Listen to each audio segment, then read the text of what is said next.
ਨੇ call 209 277 0113 West Coast truck driving school Fresno ਵਾਲੇ ਜਿਹੜੇ ਕਿ ਤੁਹਾਨੂੰ ਟਰੱਕ ਦਾ ਲਾਇਸੈਂਸ ਵਧੀਆ ਸਿਖਲਾਈ ਦੇ ਕੇ ਘੱਟ ਸਮੇਂ ਦੇ ਵਿੱਚ ਲੈਣ ਦੇ ਵਿੱਚ ਸਹਾਇਤਾ ਕਰਦੇ ਨੇ। ਕਾਲ ਅਜੀਤ ਅਟਵਾਲ 559 374 45 41। ਇਹਨਾਂ ਸਾਰਿਆਂ ਦਾ ਬਹੁਤ ਬਹੁਤ ਧੰਨਵਾਦ। ਜੇਕਰ ਤੁਸੀਂ ਜਾਂ ਕੋਈ ਹੋਰ ਕਾਰੋਬਾਰ ਇਸ ਪ੍ਰੋਗਰਾਮ ਨੂੰ ਸਪੋਂਸਰ ਕਰਨਾ ਚਾਹੁੰਦੇ ਹੋ, ਸੰਪਰਕ ਕਰੋ 408 722 7698 ਦੇ ਉੱਤੇ। ਗੱਲਬਾਤ ਦਾ ਸਿਲਸਿਲਾ ਮਿੰਟੂ ਜੀ ਕਰਦੇ ਆਪਾਂ ਸ਼ੁਰੂ। ਕਹਿੰਦੇ ਆਸਾ ਰਾਮ ਦੇ ਬੇਟਾ ਜਿਹੜਾ ਆ ਉਹਦਾ ਨਾਰਾਇਣ ਸਾਈਂ ਜਬਰ ਜਨਾਹ ਦੇ ਮਾਮਲੇ ਦੇ ਵਿੱਚ ਦੋਸ਼ੀ ਕਰਾਰ ਉਹਦੇ ਵਾਂਗੂ। ਹਾਂ ਬਿਲਕੁਲ, ਇਹ ਗਿਆ ਪੂਰਾ ਪਿਓ ਤੇ ਸਿੱਟਾ ਵੀ ਇਹਨੂੰ ਪਿਓ ਵਾਲਾ ਹੀ ਭੁਗਤਣਾ ਪੈਣਾ ਹੁਣ, ਕਿਉਂਕਿ ਵੈਸੇ ਤੇ ਫੈਸਲਾ ਜਿਹੜਾ ਉਹ 30 ਅਪ੍ਰੈਲ ਨੂੰ ਸੁਣਾਇਆ ਜਾਣਾ, ਪਰ ਇਹਦੇ ਵਿੱਚ ਸਾਫ਼ ਆ ਕਿ ਇਹਨੂੰ ਸਖਤ ਸਜ਼ਾ ਮਿਲੂਗੀ, ਕਿਉਂਕਿ ਰੇਪ ਦੀ ਜਦੋਂ ਸਜ਼ਾ ਸੁਣਾਈ ਜਾਂਦੀ ਹੈ, ਜਦੋਂ ਦੋਸ਼ੀ ਕਰਾਰ ਦੇ ਦਿੱਤਾ ਜਾਂਦਾ ਮੁਲਜ਼ਮ, ਤਾਂ ਫਿਰ ਬੜੀ ਸਖਤ ਸਜ਼ਾ ਹੈ, ਉਹਦੇ ਚ ਲੜਾਈ ਦੀ ਜਿਹੜੀ ਆ ਉਹ ਕੋਈ ਗੁੰਜਾਇਸ਼ ਨਹੀਂ ਰਹਿ ਜਾਂਦੀ। ਤਾਂ ਮਾਮਲਾ ਜਿਹੜਾ ਉਹ ਸਾਰਿਆਂ ਨੂੰ ਪਤਾ ਹੀ ਹੋਣਾ, ਪਰ ਫਿਰ ਵੀ ਆਪਾਂ ਉਹਦਾ ਇੱਕ ਪਿਛੋਕੜ ਥੋੜਾ ਜਿਹਾ ਢੱਕ ਲੈਂਦੇ ਹਾਂ। ਇਹ ਮਾਮਲਾ ਏਦਾਂ ਸੀਗਾ ਕਿ ਇਹ ਜਿਹੜੀਆਂ ਦੋ ਭੈਣਾਂ ਸੀਗੀਆਂ, ਉਹਨਾਂ ਦੇ ਵਿੱਚੋਂ ਇੱਕ ਨੇ ਆਸਾਰਾਮ ਤੇ ਦੋਸ਼ ਲਾਇਆ ਸੀਗਾ, ਇੱਕ ਨੇ ਸਾਈਂ ਨਾਰਾਇਣ ਤੇ ਲਾਇਆ ਸੀਗਾ। ਤਾਂ ਮਸਲਾ ਕੀ ਸੀਗਾ ਕਿ ਬਹੁਤ ਇੱਕ ਸ਼ਰਧਾਲੂ ਪਰਿਵਾਰ ਸੀਗਾ ਆਸਾਰਾਮ ਦਾ, ਉਹਦੀਆਂ ਦੋ ਬੇਟੀਆਂ ਸੀਗੀਆਂ। ਇੱਕ ਬੇਟੀ ਨੂੰ 1996 ਦੇ ਵਿੱਚ ਛੱਡਿਆ ਗਿਆ ਸੀਗਾ, ਇੱਥੇ ਆਸ਼ਰਮ ਦੇ ਵਿੱਚ ਆਏ ਸੀਗੇ ਤੇ ਮੱਥਾ ਟੇਕਣ, ਤੇ ਇਹਦੀ ਜਿਹੜੀ ਆਸਾਰਾਮ ਦੀ ਘਰ ਵਾਲੀ ਆ ਲక్ష్ਮੀ ਦੇਵੀ, ਉਹਨੇ ਘਰ ਵਾਲਿਆਂ ਨੂੰ ਸਮਝਾ ਬੁਝਾ ਕੇ ਕੁੜੀ ਨੂੰ ਇੱਥੇ ਛੱਡ ਦਿਓ ਜੀ, ਇਹ ਸੇਵਾ ਕਰੂਗੀ, ਇਹਦਾ ਕਰਾ ਕੇ ਉਹਨੂੰ ਉੱਥੇ ਰੱਖ ਲਿਆ। ਬਾਅਦ ਦੇ ਵਿੱਚ ਹੋਇਆ ਕਿ 4 ਕੁ ਸਾਲਾਂ ਬਾਅਦ ਜਿਹੜੀ ਛੋਟੀ ਲੜਕੀ ਸੀ ਉਦੋਂ 16 ਕੁ ਸਾਲਾਂ ਦੀ ਹੋ ਗਈ ਸੀਗੀ, ਤੇ ਉਹਨੂੰ ਵੀ ਫਿਰ ਇਹਨਾਂ ਨੇ ਬੁਲਾ ਫਸਲਾ ਕੇ ਉੱਥੇ ਰੱਖ ਲਿਆ।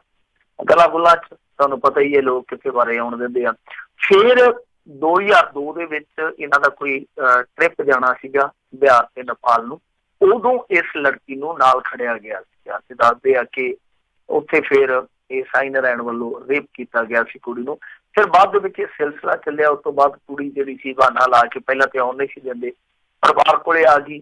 ਫਿਰ ਇਹਨਾਂ ਨੇ ਧਮਕਾਉਣਾ ਸ਼ੁਰੂ ਕਰ ਦਿੱਤਾ ਕਿ ਤੂੰ ਵਾਪਸ ਆਸ਼ਰਮ ਦੇ ਵਿੱਚ ਆ ਜਾ। ਕੁੜੀ ਨਹੀਂ ਗਈ। ਫਿਰ ਹੋਇਆ ਕਿ ਜਿਹੜੀ ਦੂਸਰੀ ਕੁੜੀ ਸੀ ਉਹ ਵੀ ਛੁੱਟੀ ਲੈ ਕੇ ਆ ਗਈ, ਜਿਹੜੀ ਵੱਡੀ ਸੀਗੀ। ਜਦੋਂ ਦੋਨੇ ਆਪਸ ਦੇ ਵਿੱਚ ਮਿਲੀਆਂ, ਦੋਵੇਂ ਭੈਣਾਂ ਨੇ ਆਪੋ ਆਪਣੀ ਆਪ ਦੀ ਇੱਕ ਦੂਜੇ ਨੂੰ ਸੁਣਾਈ, ਫਿਰ ਸਾਰੀ ਕਹਾਣੀ ਜਿਹੜੀ ਉਹ ਬਾਹਰ ਨਿਕਲੀ। ਪਰ ਹੋਇਆ ਕਿ ਇਸ ਮਾਮਲੇ ਦੇ ਵਿੱਚ ਸਮਾਂ ਗੁਜ਼ਰਦਾ ਗਿਆ, ਇਹਨਾਂ ਦੋਨਾਂ ਭੈਣਾਂ ਨੇ ਗੱਲ ਬਾਹਰ ਨਹੀਂ ਕੱਢੀ।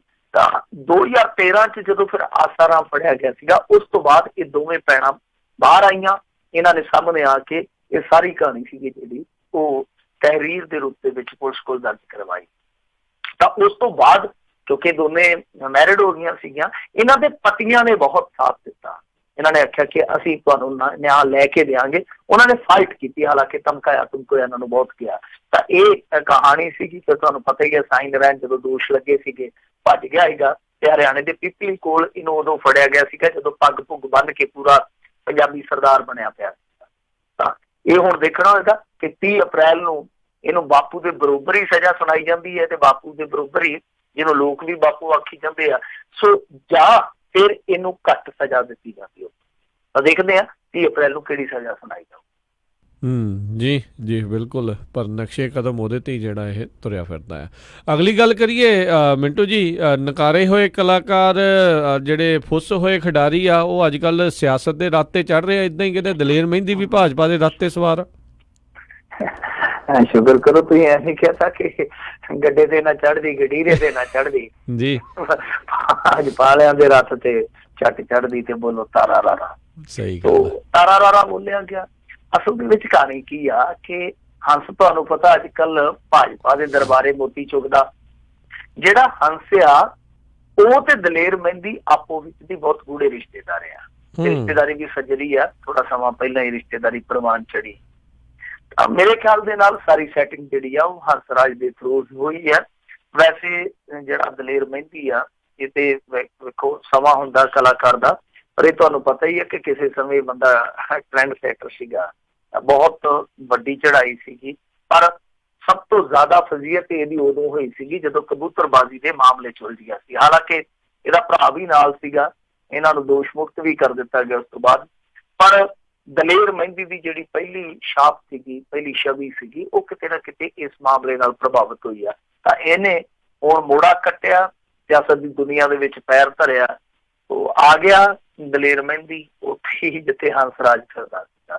ਤਾਂ ਦੇਖਣਾ ਹੋਏਗਾ ਕਿ ਇਹਨੂੰ ਵੈਸੇ ਹੀ ਲਿਆਉਂਦਾ, ਕਿਉਂਕਿ ਇੱਥੇ ਏਦਾਂ ਦੇ ਕਈ ਕਲਾਕਾਰ ਫਿਰਦੇ ਆ ਜਿਹੜੇ ਇਹਨਾਂ ਦੇ ਖਾਂਦੇ ਪੀਂਦੇ, ਇਹਨਾਂ ਦੇ ਗੁਣ ਗਾਉਂਦੇ ਆ, ਪਰ ਕੋਈ ਗੱਦੀ ਅਹੁਦਾ ਨਹੀਂ ਲੈਂਦੇ, ਬਸ ਆਪਣਾ ਟਮਟਮਾ ਚਲਾਈ ਜਾਂਦੇ ਆ। ਕਈ ਤੇ ਪੁਰਸਕਾਰ ਨਾਲ ਹੀ ਬੱਚੇ ਜਾਂਦੇ ਆ ਕਿ ਕੋਈ ਗੱਲ ਨਹੀਂ, ਸਾਨੂੰ ਇੱਕ ਚੰਗਾ ਜਿਹਾ ਪੁਰਸਕਾਰ ਦੇ ਛੱਡੋ, ਤੇ ਮਾੜੀਆਂ ਮੋਟੀਆਂ ਕੋਈ ਸਿਫਾਰਸ਼ਾਂ ਸਫੂਰਸ਼ਾਂ ਚਲਾਈ ਛੱਡੋ, ਇਹਨੇ ਨਾਲ ਹੀ ਆਪਾਂ ਬਾਗੋ ਬਾਗਿਆਂ ਦਿਲ ਗਾਰਡਨ ਆ। ਤਾਂ ਵੇਖਣਾ ਹੋਏਗਾ ਕਿ ਕੀ ਕੋਈ ਟਿਕਟ ਟੁਕਟ ਦਾ ਜੁਗਾੜ ਲਾ ਕੇ ਆਇਆ ਦਲੇਰ ਮਹਿੰਦੀ, ਜਾਂ ਇਹਨੇ ਫ੍ਰੀ ਫੰਡ ਹੀ ਆਖਿਆ ਕਿ ਕੋਈ ਗੱਲ ਨਹੀਂ, ਰਾਸ਼ਟਰ ਦੀ ਸੇਵਾ ਮੈਂ ਤੁਹਾਡੇ ਨਾਲ ਰਲ ਕੇ ਕਰੂੰਗਾ। ਇਹਦਾ ਹਾਲੇ ਨਿਸਤਾਰਾ ਹੋਊਗਾ ਥੋੜੇ ਦਿਨਾਂ ਤੱਕ। ਜੀ, ਵੈਸੇ ਜੇ ਹੰਸਰਾਜ ਹੰਸ ਨੇ ਲਿਆਂਦਾ ਫਿਰ ਤਾਂ ਟਿਕਟ ਵਾਲਾ ਹੀ ਕੰਮ ਹੋਣਾ, ਕਿਉਂਕਿ ਉਹਨਾਂ ਨੇ ਵੀ ਸਾਰਿਆਂ ਦੀਆਂ ਟਿਕਟਾਂ ਚੁੱਕੀਆਂ ਹੋਈਆਂ ਨੇ ਜੀ। ਬਿਲਕੁਲ, ਟਿਕਟਾਂ ਲਈ ਤਾਂ ਉਹਨੇ ਪਤਾ ਨਹੀਂ ਕਿੱਥੋਂ ਦੀਆਂ ਟਿਕਟਾਂ ਕਟਾਈਆਂ। ਸਹੀ ਗੱਲ ਹੈ ਜੀ। ਅਗਲੀ ਗੱਲ ਕਰਦੇ, ਕਹਿੰਦੇ ਨਾਮਜ਼ਦਗੀਆਂ ਦੀ ਰੌਣਕ ਅੱਜ ਵੀ ਰਹੀ ਪੰਜਾਬ ਦੇ ਵਿੱਚ। ਹਾਂਜੀ, ਪੂਰੀ ਰੌਣਕ ਰਹੀ ਹੈ ਨਾਮਜ਼ਦਗੀਆਂ ਦੀ, ਤੇ ਮੇਰੇ ਖਿਆਲ ਦੇ ਨਾਲ ਦਿਨ ਵੀ ਇੱਕ ਅੱਧਾ ਹੀ ਰਹਿ ਗਿਆ ਨਾਮਜ਼ਦਗੀਆਂ ਦਾ ਜੀ। ਅੱਜ ਵੱਡੇ ਨਾਂ ਸੀਗੇ ਜਿਹੜੇ ਕੁਛ, ਉਹ ਨਾਮਜ਼ਦਗੀਆਂ ਦਾਖਲ ਕਰਵਾਉਂਦੇ ਨਜ਼ਰ ਆਏ ਆ। ਕਾਂਗਰਸ ਉਮੀਦਵਾਰ ਸੁਨੀਲ ਜਾਖੜ ਨੇ ਕਾਗਜ਼ ਭਰੇ ਆ, ਫਿਰ ਸੁਖਪਾਲ ਖਹਿਰਾ ਨੇ ਬਠਿੰਡੇ ਤੋਂ ਕਾਗਜ਼ ਭਰਿਆ, ਪਟਿਆਲੇ ਤੋਂ ਸੁਰਜੀਤ ਰਖੜਾ ਨੇ ਨਾਮਜ਼ਦਗੀ ਦਾਖਲ ਕਰਵਾਈ ਹੈ। ਕਮਾਲ ਦੀ ਗੱਲ ਵੈਸੇ ਅੱਜ ਸਾਰਾਸ਼ੀ ਵਾਲੇ ਕਾਫੀ ਛਾਏ ਹੋਇਆ ਜੀ, ਸੁਖਪਾਲ, ਸੁਨੀਲ, ਸੁਰਜੀਤ ਜਾਖੜ ਪੁੱਛ ਕੇ ਗਏ ਹੋਣੇ ਸਾਰੇ। ਬਿਲਕੁਲ, ਮੈਨੂੰ ਲੱਗਦਾ ਕਢਾ ਕੇ ਗਏ ਆ। ਖੈਰ, ਬਠਿੰਡਾ ਤੋਂ ਆਮ ਆਦਮੀ ਪਾਰਟੀ ਦੇ ਉਮੀਦਵਾਰ ਆ ਪ੍ਰੋਫੈਸਰ ਬਲਜਿੰਦਰ ਕੌਰ ਜੀ, ਉਹਨਾਂ ਨੇ ਵੀ ਨਾਮਜ਼ਦਗੀ ਦਾਖਲ ਕੀਤੀ ਆ। ਬਠਿੰਡਾ ਤੋਂ ਬੀਬਾ ਬਾਦਲ ਨੇ ਕਾਗਜ਼ ਭਰ ਦਿੱਤੇ, ਬਰੋਬਰ ਫਰੀਦਕੋਟ ਤੋਂ ਗੁਲਜ਼ਾਰ ਸਿੰਘ ਰਣੀਕੇ ਨੇ ਨਾਮਜ਼ਦਗੀ ਦਾਖਲ ਕੀਤੀ ਆ। ਹਾਲਾਂਕਿ ਗੁਲਜ਼ਾਰ ਸਿੰਘ ਰਣੀਕੇ ਲਈ ਰਸਤਾ ਕਾਫੀ ਔਖਾ ਜਾਪਦਾ, ਕਿਉਂਕਿ ਕਾਫੀ ਵਿਰੋਧ ਆ। ਫਰੀਦਕੋਟ ਸੀਟ ਤੁਹਾਨੂੰ ਪਤਾ ਹੀ ਆ, ਉਹਦੇ ਵਿੱਚ ਬਰਗਾੜੀ ਆਉਂਦਾ, ਕੋਟਕਪੂਰਾ ਆਉਂਦਾ। ਤਾਂ ਖੈਰ, ਅੱਗੇ ਭਗਵੰਤ ਮਾਨ ਜੀ ਬੜੇ ਸਾਦੇ ਢੰਗ ਦੇ ਨਾਲ ਅੱਜ ਨਾਮਜ਼ਦਗੀ ਦਾਖਲ ਕਰਕੇ ਆਏ ਆ। ਲੋਕੀ ਕੁਛ ਕਹਿੰਦੇ ਆ ਕਿ ਇਕੱਠ ਇਹਨਾਂ ਕੋਲ ਹੋਣਾ ਨਹੀਂ ਸੀਗਾ, ਸ਼ਾਇਦ ਇਸੇ ਕਰਕੇ ਇਹਨਾਂ ਨੇ ਸਾਦੇ ਢੰਗ ਨਾਲ ਕਾਗਜ਼ ਭਰੇ, ਪਰ ਮੇਰੇ ਖਿਆਲ ਦੇ ਨਾਲ ਇਹ ਪਰਸੈਪਸ਼ਨ ਗਲਤ ਹੈ, ਐਸੀ ਗੱਲ ਨਹੀਂ ਹੈ। ਸੰਗਰੂਰ ਦੇ ਵਿੱਚ ਘੱਟੋ ਘੱਟ ਭਗਵੰਤ ਮਾਨ ਹਾਲੇ ਇੰਨਾ ਕਮਜ਼ੋਰ ਨਹੀਂ ਹੈ ਕਿ ਉਹਨੂੰ ਇੱਥੋਂ ਤੱਕ ਮੰਨ ਲਿਆ ਜਾਵੇ ਕਿ ਇਕੱਠ ਨਹੀਂ ਕਰ ਸਕਦਾ ਨਾਮਜ਼ਦਗੀ ਜੋਗਾ। ਤਾਂ ਖੈਰ, ਹਰਦੀਪ ਸਿੰਘ ਪੁਰੀ ਜਿਹੜੇ ਕਿ ਅੰਮ੍ਰਿਤਸਰ ਤੋਂ ਆਏ ਆ, ਭਾਰਤੀ ਜਨਤਾ ਪਾਰਟੀ ਦੇ ਕੇਂਦਰ ਦੇ ਵਿੱਚ ਮਿਨਿਸਟਰ ਵੀ ਸੀਗੇ, ਬਹੁਤ ਵੱਡੇ ਅਫਸਰ ਵੀ ਰਹੇ ਆ, ਤਾਂ ਉਹਨਾਂ ਨੇ ਅੰਮ੍ਰਿਤਸਰ ਤੋਂ ਕਾਗਜ਼ ਦਾਖਲ ਕੀਤੇ। ਵੀਰ ਦਵਿੰਦਰ ਸਿੰਘ ਜੀ ਬੜੇ ਚਰਚਿਤ ਚਿਹਰੇ ਆ, ਇਹਨਾਂ ਨੇ ਵੀ ਹੰਸਰਾਜ ਵਾਂਗੂ ਤੁਰ ਫਿਰ ਕੇ ਮੇਲਾ ਵੇਖਿਆ ਪਾਰਟੀਆਂ ਦੇ ਵਿੱਚ, ਤਾਂ ਇਹਨਾਂ ਨੇ ਸ੍ਰੀ ਅਨੰਦਪੁਰ ਸਾਹਿਬ ਤੋਂ ਨਾਮਜ਼ਦਗੀ ਦਾਖਲ ਕੀਤੀ ਆ। ਉਹਦਾ ਨਾਮਜ਼ਦਗੀਆਂ ਦੇ ਵਿੱਚ ਰੌਣਕ ਅੱਜ ਕਾਫੀ ਲੱਗੀ ਰਹੀ ਆ। ਪ੍ਰੋਫੈਸਰ ਸਾਧੂ ਸਿੰਘ ਨਾਮਜ਼ਦਗੀ ਦਾਖਲ ਕਰਨ ਗਏ ਤੇ ਅੱਧੇ ਕਾਗਜ਼ ਆਪਣੇ ਘਰੇ ਹੀ ਛੱਡ ਆਏ, ਤਾਂ ਜਦੋਂ ਅੱਧੇ ਅਧੂਰੇ ਕਾਗਜ਼ ਉਹਨਾਂ ਨੇ ਪ੍ਰਵਾਨ ਨਹੀਂ ਕੀਤੇ, ਕਹਿੰਦਾ ਮੈਂ ਲੈ ਕੇ ਉਹਨਾਂ ਘਰੋਂ ਗਿਆ, ਮੁੜ ਕੇ ਮੁੜਿਆ ਹੀ ਨਹੀਂ, ਪਤਾ ਨਹੀਂ ਜਾ ਕੇ ਸੌਂ ਗਿਆ। ਹੁਣ ਕੱਲ ਦਾ ਦਿਨ ਆ, ਪਤਾ ਨਹੀਂ ਪ੍ਰੋਫੈਸਰ ਮੁੜਦਾ ਹੈ ਕਿ ਨਹੀਂ ਮੁੜਦਾ, ਇਹ ਵੀ ਕੋਈ ਪਤਾ ਨਹੀਂ ਹੈ। ਤਾਂ ਦੂਸਰੇ ਪਾਸੇ ਜਲੰਧਰ ਦੇ ਵਿੱਚ ਨਾਮਜ਼ਦਗੀ ਭਰਨ ਵੇਲੇ ਅਕਾਲੀ ਦਲ ਦੇ ਤੇ ਬਸਪਾ ਦੇ ਸਮਰਥਕ ਜਿਹੜੇ ਸੀਗੇ, ਬਹੁਜਨ ਸਮਾਜ ਪਾਰਟੀ ਦੇ ਸਮਰਥਕ ਜਿਹੜੇ ਸੀਗੇ, ਉਹ ਆਪੋ ਵਿੱਚ ਦੀ ਕਾਫੀ ਹੋਈ ਆ। ਤਾਂ ਏਦਾਂ ਹੀ ਲੁਧਿਆਣੇ ਦੇ ਵਿੱਚ ਵੀ ਅਕਾਲੀ ਦਲ ਦੇ ਤੇ ਬੈਂਸ ਬ੍ਰਦਰਸ ਦੇ ਜਿਹੜੇ ਸਮਰਥਕ ਸੀਗੇ, ਉਹ ਆਮੋ ਸਾਹਮਣੇ ਹੋਏ ਆ। ਦੋਵਾਂ ਨੇ ਇੱਕ ਦੂਜੇ ਤੇ ਨਿਸ਼ਾਨੇ ਵੀ ਸਾਧੇ ਆ, ਇੱਕ ਦੂਜੇ ਦੇ ਖਿਲਾਫ ਨਾਅਰੇਬਾਜ਼ੀ ਵੀ ਕੀਤੀ ਆ। ਤਾਂ ਕੁੱਲ ਮਿਲਾ ਕੇ ਹੰਗਾਮਾ ਵੀ ਹੋਇਆ, ਕੁੱਲ ਮਿਲਾ ਕੇ ਡਰਾਮਾ ਵੀ ਹੋਇਆ, ਕੁੱਲ ਮਿਲਾ ਕੇ ਨਾਮਜ਼ਦਗੀਆਂ ਵੀ ਦਾਖਲ ਹੋਈਆਂ। ਤਾਂ ਕੈਪਟਨ ਅਮਰਿੰਦਰ ਸਿੰਘ ਅੱਜ ਦੀ ਤਾਰੀਖ ਦੇ ਵਿੱਚ ਸੁਨੀਲ ਜਾਖੜ ਦਾ ਪਰਚਾ ਭਰਵਾਉਣ ਗਿਆ ਸੀਗਾ। ਤਾਂ ਕੁਛ ਚਿਹਰੇ ਆ ਜਿਹੜੇ ਉਹ ਕੱਲ ਨੂੰ ਮੈਦਾਨ 'ਚ ਆਉਣਗੇ, ਨਿਤਰਨਗੇ। ਆਫੀਸ਼ੀਅਲੀ ਆਪਾਂ ਮੰਨ ਸਕਦੇ ਹਾਂ ਕਿ ਅਖਾੜਿਆਂ ਦੇ ਪਹਿਲਵਾਨਾਂ ਦੀਆਂ ਐਂਟਰੀਆਂ ਹੋ ਚੁੱਕੀਆਂ, ਹੁਣ ਭੇੜ ਹੋਣੇ ਬਾਕੀ ਹੈ। ਜੀ ਜੀ, ਇਹਦੇ ਨਾਲ ਹੀ ਸੰਬੰਧਿਤ ਅਗਲੀ ਗੱਲ ਕਰਦੇ, ਕਹਿੰਦੇ ਕੈਪਟਨ ਨੇ ਕੀਤਾ ਸੁਨੀਲ ਜਾਖੜ ਦੀ ਮੁਰੰਮਤ ਦਾ ਐਲਾਨ। ਕਿਆ ਬਾਤ ਹੈ। ਇਹ ਦੇਖੋ, ਮੇਰੇ ਖਿਆਲ ਦੇ ਨਾਲ ਕੈਪਟਨ ਅਮਰਿੰਦਰ ਸਿੰਘ ਨਾਲ ਥੋੜਾ ਜਿਹਾ ਜ਼ਿਆਦਾ ਹੀ ਕਾਲਾ ਪੈਣ ਡਿਆ। ਕਦੇ ਕਹਿੰਦਾ ਕਿ ਜੇ ਨਾ ਜਿਤਾਇਆ ਤੇ ਮੈਂ ਆਪਣੇ ਬੰਦਿਆਂ ਤੋਂ ਕੁਰਸੀਆਂ ਖੋਹ ਲੈਣੀਆਂ, ਇਹ ਕਰ ਦੂੰਗਾ, ਉਹ ਕਰ ਦੂੰਗਾ। ਤੇ ਅੱਜ ਵੀ ਵੈਸੇ ਇਹੋ ਜਿਹਾ ਹੀ ਕੰਮ ਕੀਤਾ। ਇਹ ਜਦੋਂ ਸੁਨੀਲ ਜਾਖੜ ਦਾ ਕਾਗਜ਼ ਭਰਵਾਉਣ ਗਏ ਸੀਗੇ ਕੈਪਟਨ ਸਾਹਿਬ ਹੋਰੀ, ਤੇ ਕਹਿੰਦੇ ਆ ਕਿ ਜਦੋਂ ਇਹ ਗੱਲਾਂ ਬਾਤਾਂ ਕਰਦੇ ਤੇ ਕਿਸੇ ਪੱਤਰਕਾਰ ਨੇ, ਤੁਹਾਨੂੰ ਪਤਾ ਚੋਗ ਲਾਉਣ ਵਾਲੇ ਵੀ ਪੱਤਰਕਾਰ ਹੁੰਦੇ ਆ, ਉਹਨਾਂ ਨੇ ਪੁੱਛ ਲਿਆ ਜੀ, ਕਹਿੰਦੇ ਜੀ ਸੁਖਬੀਰ ਬਾਦਲ ਨੇ ਵੀ ਅੱਜ ਹੀ ਕਾਗਜ਼ ਭਰੇ ਆ, ਤੇ ਕਹਿੰਦਾ ਕਿ ਕੋਈ ਗੱਲ ਨਹੀਂ, ਕਹਿੰਦਾ ਇਹਨੂੰ ਤਾਂ ਫਿਰ ਮੈਂ ਠੀਕ ਕਰੂੰਗਾ, ਸੁਨੀਲ ਜਾਖੜ ਇਹਦੀ ਮੁਰੰਮਤ ਤੇ ਮੈਂ ਕਰੂੰਗਾ। ਉਹ ਨਾਲ ਦੇ ਨੇ ਉਹ ਜਮਾਰੀ ਸਾਰੇ ਹੱਸ ਕੇ ਕਹਿੰਦੇ ਜੀ ਸੁਨੀਲ ਜਾਖੜ ਦਾ ਤੇ ਤੁਸੀਂ ਨਾਮਜ਼ਦਗੀ ਪਰਚਾ ਭਰਵਾਉਣ ਆਏ ਜੇ, ਇਹ ਕੀ ਕਹਿਣ ਡਏ ਹੋ?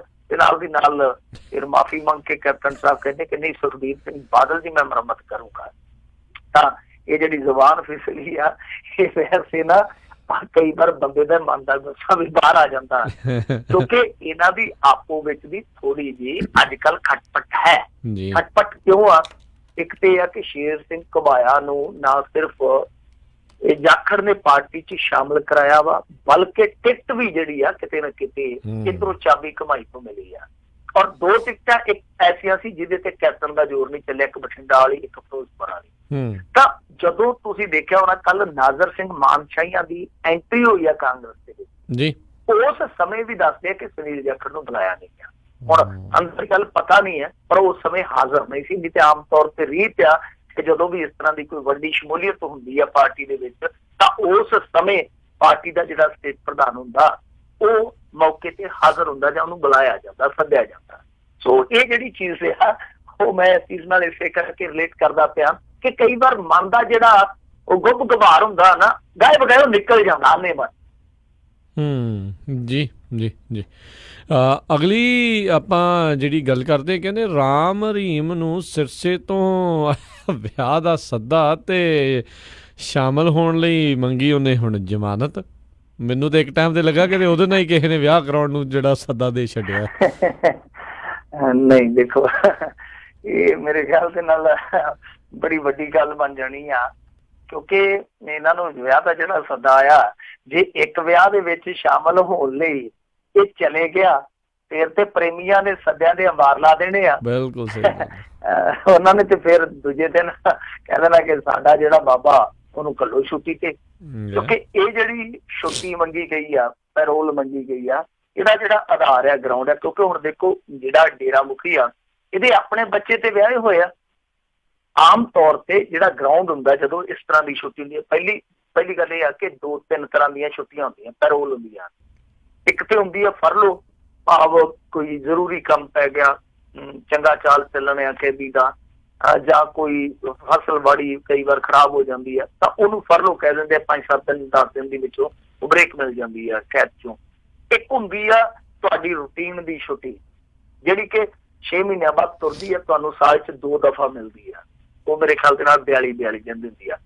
ਇੱਕ ਹੁੰਦੀ ਆ ਐਮਰਜੈਂਸੀ ਛੁੱਟੀ।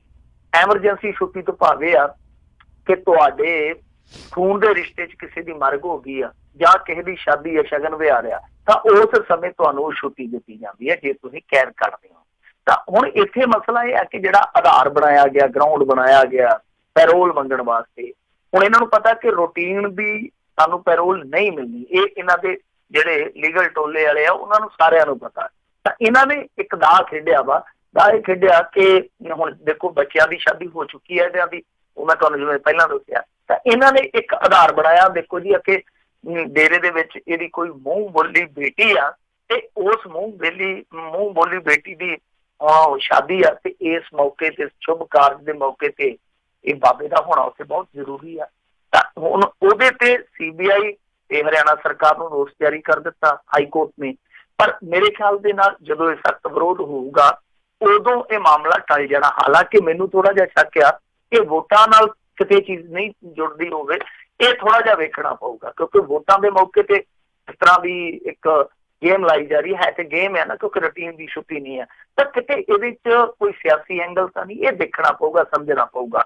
ਪਰ ਇਹ ਕੋਰਟ ਨੂੰ ਜ਼ਰੂਰ ਦੇਖਣਾ ਪਊ, ਵਿਚਾਰਨਾ ਪਊ ਕਿ ਜੇ ਇਸ ਤਰ੍ਹਾਂ ਦੀ ਛੁੱਟੀ ਪ੍ਰਵਾਨ ਕੀਤੀ ਜਾਂਦੀ ਹੈ। ਇੱਕ ਤੇ ਇਹ ਆ ਕਿ ਜਿਵੇਂ ਆਮ ਰੂਟੀਨ ਦੇ ਵਿੱਚ ਜੇਲ੍ਹ ਦਾ ਕਾਰਵਾਈ ਚੱਲਦਾ ਉਹਦੇ ਤੋਂ ਮਾਮਲਾ ਥੋੜਾ ਜਿਹਾ ਹਟਵਾ। ਵੈਸੇ ਕੋਰਟ ਨੂੰ ਇਹ ਵੀ ਚੈੱਕ ਕਰਨਾ ਪਊਗਾ ਕਿ ਇਹਦੀਆਂ ਡੇਰੇਦਾਰ ਦੀਆਂ ਕਿੰਨੀਆਂ ਮੂੰਹ ਬੋਲੀਆਂ ਬੇਟੀਆਂ, ਕੁੱਲ ਮਿਲਾ ਕੇ ਉਹਦੀ ਲਿਸਟ ਵੀ ਪਹਿਲਾਂ ਚੈੱਕ ਕਰ ਲੈਣੀ ਚਾਹੀਦੀ ਆ। ਔਰ ਦੂਜੀ ਚੀਜ਼ ਇਹ ਆ ਕਿ ਜੇ ਮੰਨ ਲਓ ਜਿਵੇਂ ਮੈਂ ਤੁਹਾਨੂੰ ਅੱਗੇ ਕਿਹਾ, ਜੇ ਇਸ ਤਰ੍ਹਾਂ ਛੁੱਟੀ ਪ੍ਰਵਾਨ ਹੋ ਜਾਂਦੀ ਆ ਤਾਂ ਫਿਰ ਪ੍ਰੇਮੀਆਂ ਦੀ ਬਹੁਤ ਵੱਡੀ ਤਾਦਾਦ ਆ, ਉਹ ਵੱਖ-ਵੱਖ ਢੰਗ ਦੇ ਨਾਲ ਕੋਈ ਨਾ ਕੋਈ ਆਧਾਰ ਬਣਾ ਕੇ ਪੈਰੋਲ ਮੰਗਣ ਦਾ ਫਿਰ ਵੀ ਯਤਨ ਕਰਨਗੇ। ਸੋ ਕਾਫੀ ਟੇਢਾ ਰਸਤਾ ਹੈ ਪੈਰੋਲ ਦਾ। ਮੈਨੂੰ ਨਹੀਂ ਲੱਗਦਾ ਜੀ ਛੇਤੀ ਕੋਰਟ ਇਹਨੂੰ ਪੈਰੋਲ ਦੇਊ। ਜੀ ਜੀ ਜੀ। ਅਤੇ ਨਾਲ ਹੀ ਮਿੰਟੂ ਜੀ ਆਪਣੇ ਸਰੋਤਿਆਂ ਨੂੰ ਦੱਸਦੇ ਜਾਈਏ ਕੁਛ ਖਬਰਾਂ ਤੋਂ ਬਾਅਦ ਦੇ ਵਿੱਚ ਆਪਾਂ ਬ੍ਰੇਕ ਲੈਣੀ ਹੈ ਅਤੇ ਬ੍ਰੇਕ ਤੋਂ ਬਾਅਦ ਦੇ ਵਿੱਚ ਜੇ ਸਰੋਤਿਓ ਤੁਹਾਡੇ ਵੀ ਕੋਈ ਸਵਾਲ ਹੈਗੇ ਆ ਮਿੰਟੂ ਜੀ ਨੂੰ ਤੁਸੀਂ ਪੁੱਛਣਾ ਚਾਹੁੰਦੇ ਹੋ ਵੀ ਕਿਉਂਕਿ ਸਿਆਸਤ ਤਾਂ ਇਸ ਟਾਈਮ ਪੂਰੀ ਭਖੀ ਪਈ ਆ, ਉਸ ਦੇ ਬਾਬਤ ਤਾਂ ਤੁਸੀਂ ਕਾਲ ਕਰ ਸਕਦੇ ਹੋ ਸਰੋਤਿਓ 408 272 5200 4082725200 ਦੇ ਉੱਤੇ। ਅਗਲੀ ਜਿਹੜੀ ਗੱਲ ਕਰਦੇ ਆ, ਕਹਿੰਦੇ ਸਰਬਜੀਤ ਦੀ ਭੈਣ ਜਿਹੜੀ DNA ਟੈਸਟ ਦੇ ਲਈ ਹੁਣ ਨਹੀਂ ਰਾਜੀ। ਇਹ ਤੇ ਹੁਣ ਬੜੀ ਵੈਸੇ ਵਿਚਿੱਤਰ ਜੀ ਗੱਲ ਆ। ਜੀ ਆਮ ਤੌਰ ਤੇ ਜਿਹੜਾ ਬੰਦਾ ਸਕਾ ਸੁਧਰਾ ਉਹ ਕਹਿੰਦਾ ਕਿ ਹਾਂ ਮੈਂ DNA ਟੈਸਟ ਕਰਵਾਉਂਗਾ, ਪਰ ਇਹ DNA ਟੈਸਟ ਨਹੀਂ ਕਰਵਾਉਣ ਲਈ ਰਾਜ਼ੀ ਆ। ਮਤਲਬ ਕਿ ਕਰਵਾਉਣ ਲਈ ਰਾਜ਼ੀ ਨਹੀਂ ਕਰਵਾਉਣ ਦੇ ਵਿੱਚ ਰਾਜ਼ੀ ਆ। ਤਾਂ ਮਾਮਲਾ ਤੁਹਾਨੂੰ ਪਤਾ ਹੀ ਹੈ, ਰਿਸ਼ਤਿਆਂ ਦੀ ਉਲਝਣ ਦਾ ਕੀ ਆ ਕਿ ਦੇਖੋ, ਜਿਹੜੀ ਇੱਕ ਬਲਜਿੰਦਰ ਕੌਰ ਨਾਮ ਦੀ ਔਰਤ ਆ, ਜਿਹਦਾ ਚਿਹਰਾ ਮੋਹਰਾ ਬਿਲਕੁਲ ਸਰਬਜੀਤ ਦੇ ਨਾਲ ਰਲਦਾ, ਉਹ ਅਚਾਨਕ ਪ੍ਰਗਟ ਹੋਈ ਸੀ ਅੱਜ ਤੋਂ 3-4 ਸਾਲ ਪਹਿਲਾਂ। ਉਹਨਾਂ ਨੇ ਪ੍ਰੈਸ ਕਾਨਫਰੰਸਾਂ ਕੀਤੀਆਂ ਸੀ। ਧੜਾ ਕਮਾਲ ਦੀ ਗੱਲ ਆ ਕਿ ਉਸ ਬੀਬੀ ਦੇ ਨਾਲ ਦਲਬੀਰ ਕੌਰ ਦਾ ਪਤੀ ਵੀ ਬੈਠਾ ਹੁੰਦਾ ਸੀ, ਜਿਹੜਾ ਫਰਾਡ ਦੇ ਕੇਸ ਦੇ ਵਿੱਚ ਇੱਕ ਦਫਾ ਮੇਰੇ ਖਿਆਲ ਦੇ ਨਾਲ ਕੋਰਟ ਇੱਕ ਵਾਰੀ ਉਹ ਅੰਦਰ ਵੀ ਘੱਲਿਆ ਗਿਆ ਸੀਗਾ, ਸ਼ਾਇਦ ਹਰਿਦੁਆਰ ਦਾ ਮਾਮਲਾ ਸੀਗਾ। ਤਾਂ ਬਲਜਿੰਦਰ ਕੌਰ ਦਾ ਦਾਅਵਾ ਇਹ ਆ ਕਿ ਸਰਬਜੀਤ ਸਿੰਘ ਗੋਦ ਲਿਆ ਸੀਗਾ ਇਹਨਾਂ ਨੇ ਜ਼ਰੂਰ, ਜਿਹੜਾ ਕੋਈ ਸੁਲੱਖਣ ਸਿੰਘ ਨਾਂ ਦਾ ਸ਼ਖਸ ਆ, ਪਰ ਇਹ ਜਿਹੜੀ ਦਲਬੀਰ ਕੌਰ ਹੈ, ਦਲਬੀਰ ਕੌਰ ਦੀ ਜਿਹੜੀ ਮਾਂ ਸੀਗੀ, ਇਹ ਗਾ ਕਸ਼ਮੀਰ ਚੋਂ ਆਈਆਂ ਸੀ, ਦੂਜੀ ਥਾਂ ਤੇ ਆਈਆਂ ਸੀ, ਆਈ ਕਿਸੇ ਹੋਰ ਬੰਦੇ ਨਾਲ ਸੀ ਇਹ ਜੋੜੀ, ਪਰ ਬਾਅਦ ਦੇ ਵਿੱਚ ਉਹਨੂੰ ਪਿੰਡ 'ਚ ਨਹੀਂ ਵੜਨ ਦਿੱਤਾ। ਇਹਦੀ ਸੁਲੱਖਣ ਸਿੰਘ ਨਾਂ ਦੇ ਬੰਦੇ ਦੀ ਘਰ ਵਾਲੀ ਮਰ ਗਈ, ਜਿਹੜਾ ਕਿ ਸਰਬਜੀਤ ਸਿੰਘ ਹੋਰਾਂ ਦਾ ਭਰਾ ਬਣਿਆ ਸੀਗਾ, ਸਰਬਜੀਤ ਸਿੰਘ ਹੋਰਾਂ ਦੇ ਪਿਓ ਦਾ ਭਰਾ ਬਣਿਆ ਸੀਗਾ। ਇਹਨਾਂ ਨੇ ਮੁੜ ਕੇ ਸਰਬਜੀਤ ਨੂੰ ਗੋਦ ਲਿਆ ਸੀਗਾ, ਪਰ ਬਾਅਦ ਦੇ ਵਿੱਚ ਇਹ ਪਿੰਡ ਆ ਗਈਆਂ ਇੱਧਰ ਭਿੱਖੀਵਿੰਡ ਬੰਨੀ, ਤੇ ਜਿਹੜਾ ਸਰਬਜੀਤ ਸਿੰਘ ਸੀ ਉਹ ਉੱਥੇ ਮਥੁਰਾ 'ਚ ਪੜ੍ਹਦਾ ਰਿਹਾ। ਉਹ ਵਾਹਵਾ ਜਦੋਂ ਜਵਾਨ ਹੋ ਗਿਆ, ਸੰਭਲ ਗਿਆ, ਉਦੋਂ ਭਿੱਖੀਵਿੰਡ ਆਇਆ। ਤਾਂ ਉਹ ਬਲਜਿੰਦਰ ਕੌਰ ਦਾਅਵਾ ਕਰਦੀ ਆ ਕਿ ਦਲਬੀਰ ਕੌਰ ਇਹਦੀ ਸੱਚੀ ਭੈਣ ਨਹੀਂ ਹੈਗੀ। ਔਰ ਦੂਜੀ ਚੀਜ਼ ਇਹ ਆ ਕਿ ਜਿਹੜੀ ਕੁੜੀ ਨੂੰ ਤਹਿਸੀਲਦਾਰ ਲਵਾਇਆ, ਉਹ ਕੁੜੀ ਅਸਲ ਦੇ ਵਿੱਚ ਦਲਬੀਰ ਕੌਰ ਦੀ ਕੁੜੀ ਆ। ਅਸਲ 'ਚ ਟੇਢੀ ਗੱਲ ਜਿਹੜੀ ਆ ਉਹ ਇਹੋ ਹੀ ਆ ਕਿ ਜਿਹੜੀ ਸਪਨ ਦੀ ਕੁੜੀ ਤਹਿਸੀਲਦਾਰ ਨਹੀਂ ਲੱਗੀ ਆ ਜੀ, ਉਹਦੇ ਮਾਮਲੇ ਦੇ ਵਿੱਚ ਉਹ ਖੁਲਾਸਾ ਕਰਦੀ ਆ ਬੀਬੀ ਕਿ ਉਹਨੇ ਕੋਰਟ ਮੈਰਿਜ ਜਦੋਂ ਕਰਾਈ, ਹਾਈ ਕੋਰਟ ਦੇ ਵਿੱਚ ਗਈ, ਉਹਨਾਂ ਦੇ ਬਿਆਨ ਹੋਏ ਜਦੋਂ, ਉਦੋਂ ਵੀ ਉਹਨੇ ਆਪਣੀ ਮਾਂ ਦਾ ਨਾਮ ਦਲਬੀਰ ਕੌਰ ਤੇ ਪਿਤਾ ਦਾ ਨਾਮ ਬਲਦੇਵ ਸਿੰਘ ਲਿਖਾਇਆ। ਤੁਸੀਂ ਕਢਾ ਕੇ ਦੇਖ ਲਓ। ਔਰ ਇੱਕ ਪੱਤਰਕਾਰ ਨੇ ਕਾਫੀ ਸਾਲ ਪਹਿਲਾਂ ਇਹਦੇ ਤੇ ਇੱਕ ਸਟੋਰੀ ਵੀ ਲਾਈ ਸੀਗੀ, ਜਦੋਂ ਇਹਨੂੰ ਤਹਿਸੀਲਦਾਰਨੀ ਦੀ ਨੌਕਰੀ ਮਿਲ ਗਈ, ਕਿ ਉਸ ਬੀਬੀ ਦੇ ਸਰਟੀਫਿਕੇਟਾਂ ਤੇ ਅੱਜ ਵੀ ਇਹ ਲਿਖਿਆ ਕਿ ਸਰਬਜੀਤ ਸਿੰਘ ਬਾਇਓਲੋਜੀਕਲ ਬਾਪ ਆ ਉਹਦਾ। ਅਸਲ ਦੇ ਵਿੱਚ ਬਲਦੇਵ ਸਿੰਘ ਬਾਪ ਆ, ਪਰ ਬ੍ਰੈਕਟ ਦੇ ਵਿੱਚ ਬਾਇਓਲੋਜੀਕਲ ਬਾਪ ਜਿਹੜਾ ਸਰਬਜੀਤ ਸਿੰਘ ਲਿਖਿਆ ਗਿਆ। ਜਦਕਿ ਡਾਕਟਰਾਂ ਤੋਂ ਜੇ ਤੁਸੀਂ ਇਹ ਗੱਲ ਪੁੱਛੋਗੇ, ਉਹ ਕਹਿੰਦੀ ਆ ਕਿ ਇਸ ਤਰ੍ਹਾਂ ਬਾਇਓਲੋਜੀਕਲ ਬਾਪ ਲਿਖਣਾ ਜਿਹੜਾ ਉਹ ਕੋਈ ਸਰਲ ਪ੍ਰਕਿਰਿਆ ਨਹੀਂ, ਉਹਦੇ ਵਾਸਤੇ ਇੱਕ ਬਹੁਤ ਵੱਡੀ ਪ੍ਰਕਿਰਿਆ ਜਿਹੜੀ ਉਹ ਅਪਣਾਉਣੀ ਪੈਂਦੀ ਆ। ਤਾਂ ਇਹ ਖੇਡ ਜਿਹੜੀ ਆ ਉਹ ਰਿਸ਼ਤਿਆਂ ਦੀ ਉਲਝਣ ਦੇ ਵਿੱਚ ਉਲਝੀ ਆ। ਪਰ ਇਸ ਬੀਬੀ ਦਲਬੀਰ ਕੌਰ ਨੇ ਨਾ ਕਰ ਦਿੱਤੀ ਹੈ, ਕਹਿੰਦੀ ਹੈ ਕਿ ਜਦੋਂ ਮਾਮਲਾ ਕੋਰਟ ਦੇ ਵਿੱਚ ਆ ਤਾਂ ਮੈਂ DNA ਟੈਸਟ ਕਿਉਂ ਕਰਵਾਵਾਂ। ਉਹਨੇ ਦੂਜੀ ਗੱਲ ਆਖੀ ਆ, ਵੈਸੇ ਤੇ ਮੰਨਦੇ ਆ ਕਿ ਸਰਬਜੀਤ ਸਿੰਘ ਨੂੰ ਜਦੋਂ ਇਹਨਾਂ ਨੇ ਗੋਦ ਦਿੱਤਾ ਸੀ ਤੇ ਫਿਰ ਇਹਨਾਂ ਦਾ ਕੀ ਨਾਤਾ ਵਾ। ਤੇ ਦੂਜੀ ਚੀਜ਼ ਇਹ ਕਹਿੰਦੇ ਆ ਕਿ ਜਦੋਂ ਲੜਾਈ ਮੈਂ ਲੜੀ ਆ, ਤਾਲਿਬਾਨ ਵਾਲਿਆਂ ਦੀਆਂ ਧਮਕੀਆਂ ਮੈਂ ਸਹੀਆਂ, ਤੇ ਫਿਰ ਇਹ ਉਦੋਂ ਕਿਉਂ ਨਹੀਂ ਆਏ ਸਾਹਮਣੇ। ਤਾਂ ਇਹਨਾਂ ਦੇ ਆਪਣੇ ਤਰਕ ਆ, ਪਰ ਇਹਨਾਂ ਨੇ ਕਿਹਾ ਕਿ ਉਹ DNA ਟੈਸਟ ਨਹੀਂ ਕਰਾਉਣਗੇ ਇਸ ਮਾਮਲੇ। ਜੀ ਜੀ ਜੀ ਅਗਲੀ ਜਿਹੜੀ ਗੱਲ ਕਰਦੇ, ਕਹਿੰਦੇ ਔਰਤ ਇੰਸਪੈਕਟਰ ਦੀ ਕੁੱਟਮਾਰ ਕਰਨ ਵਾਲੇ ਜਿਹੜੇ ਕੋਲੋਨਾਈਜ਼ਰ ਨੂੰ ਮਹਿਲਾ ਕਮਿਸ਼ਨ ਨੇ ਕੀਤਾ ਹੈ ਤਲਬ। ਇਹ ਵਾਹਵਾ ਚਿਰ ਬਾਅਦ ਇਹਨਾਂ ਨੇ ਤਲਬ ਕੀਤਾ ਇਸ ਨੂੰ। ਨਹੀਂ, ਇਹ ਘਟਨਾ ਮੇਰੇ ਖਿਆਲ ਦੇ ਨਾਲ ਕੱਲ ਦੀ ਹੈ ਜਾਂ ਪਰਸੋਂ ਦੀ ਆ। ਇਹ ਕਿਸ ਤੋਂ ਪਹਿਲਾਂ ਵੀ ਹੋਈ ਸੀ, ਮੈਨੂੰ ਲੱਗ ਰਿਹਾ ਸੀ ਸ਼ਾਇਦ ਉਹ। ਜੀ ਜੀ ਹਾਂਜੀ ਜੀ। ਨਹੀਂ, ਉਹ ਘਟਨਾ ਵਾਪਰੀ ਸੀਗੀ ਸ਼ਾਇਦ ਹਿਮਾਚਲ ਦੇ ਵਿੱਚ, ਜਦੋਂ ਇੱਕ ਉਹ ਹੋਟਲ ਕਾਰੋਬਾਰੀ ਨੇ ਮੇਰੇ ਖਿਆਲ ਦੇ ਨਾਲ ਇੱਕ ਬੀਬੀ ਨੂੰ ਗੋਲੀ ਮਾਰੀ ਸੀ ਜੀ। ਉਦੋਂ ਮਾਮਲਾ ਬੜਾ ਪੱਕਿਆ ਸੀਗਾ, ਉਹ ਵੀ ਗਈ ਸੀਗੀ, ਇਸੇ ਤਰ੍ਹਾਂ ਹੀ ਮਾਮਲਾ ਸੀਗਾ ਗੈਰ ਅਧਿਕਾਰਤ ਕਿਸੇ ਬਿਲਡਿੰਗ ਨੂੰ ਢਾਉਣ ਦਾ। ਫਿਰ ਉਦੋਂ ਇੱਕ ਹੋਟਲ ਕਾਰੋਬਾਰੀ ਨੇ ਗੋਲੀ ਮਾਰ ਦਿੱਤੀ ਸੀ, ਉਦੋਂ ਮਾਮਲਾ ਕਾਫੀ ਪੱਕਿਆ ਸੀ। ਸ਼ਾਇਦ ਕੋਈ ਹੋਰ ਵੀ ਹੋਵੇ, ਮੈਨੂੰ ਚੇਤਾ ਨਹੀਂ। ਤਾਂ ਇਹ ਮਾਮਲਾ ਜਿਹੜਾ ਸੀਗਾ ਉਹ ਲੁਧਿਆਣੇ ਦੇ ਤਾਜਪੁਰ ਰੋਡ ਦਾ ਦੱਸਦੇ ਕਿ ਉੱਥੇ ਕੋਈ ਅਣਅਧਿਕਾਰਤ ਕਲੋਨੀ ਸੀਗੀ, ਜਿਹਦੀ ਗੈਰ ਕਾਨੂੰਨੀ ਉਹ ਸਾਰੀ ਪਹਿਲਾਂ ਨਿਗਮ ਵੱਲੋਂ ਰੁਕਵਾਈ ਗਈ ਸੀਗੀ, ਉਹ ਸਾਰੀ ਫੇਰ ਚਾਲੂ ਕੀਤੀ ਗਈ। ਇਹ ਕਸ਼ਿਸ਼ ਨਾਂ ਦੀ ਜਿਹੜੀ ਨਿਰੀਖਕ ਸੀਗੀ, ਇੰਸਪੈਕਟਰ ਸੀਗੀ ਬੀਬੀ, ਇਹ ਉੱਥੇ ਗਈ, ਇਹਨੇ ਉਹ ਕੰਮ ਕਰ ਰੁਕਵਾਉਣਾ ਚਾਹਿਆ। ਕੰਮ ਕਰ ਰੁਕਵਾ ਕੇ ਜਦੋਂ ਵਾਪਸ ਆ ਰਹੀ ਸੀਗੀ, ਉਹ ਜਿਹੜਾ ਕਲੋਨਾਈਜ਼ਰ ਸੀਗਾ, ਉਹ ਜਿਹੜਾ ਤਗੜਾ ਕਾਰੋਬਾਰੀ ਸੀਗਾ, ਉਹ ਪਿੱਛੇ ਆ ਗਿਆ ਕਾਰ ਲੈ ਕੇ। ਉਹਨੇ ਪਹਿਲਾਂ ਤੇ 2-3 ਦਫਾ ਟੱਕਰ ਮਾਰੀ ਕਾਰ ਦੇ ਵਿੱਚ, ਮੁੜ ਕੇ ਕਾਰ ਅੱਗੇ ਲਾ ਕੇ ਇਸ ਬੀਬੀ ਨੂੰ ਦੱਸਦੇ ਕਿ ਥੱਲੇ ਲਾ ਕੇ ਤੇ ਜਲੀਲ ਕੀਤਾ ਗਿਆ, ਕੁੱਟਿਆ ਮਾਰਿਆ ਗਿਆ। ਦੋਸ਼ ਇਹ ਲੱਗ ਰਿਹਾ ਕਿ ਕਹਾਣੀ ਜਿਹੜੀ ਆ ਉਲਟ ਵੀ ਨਿਕਲ ਆਉਂਦੀ ਆ, ਪਰ ਜਿਹੜੇ ਦੋਸ਼ ਲੱਗੇ ਆ, ਜੇ ਮੰਨ ਲਓ ਇਹ ਸੱਚੇ ਦੋਸ਼ ਆ ਤੇ ਫਿਰ ਤਾਂ ਬਹੁਤ ਮਾੜੀ ਗੱਲ ਆ। ਕਿਉਂਕਿ ਇਹ ਆ ਕਿ ਇਸ ਬੀਬੀ ਨੇ ਕੋਈ ਜਾ ਕੇ ਤੇ ਰਿਸ਼ਵਤ ਨਹੀਂ ਮੰਗੀ, ਕਿਸੇ ਨੂੰ ਤੰਗ ਨਹੀਂ ਕੀਤਾ।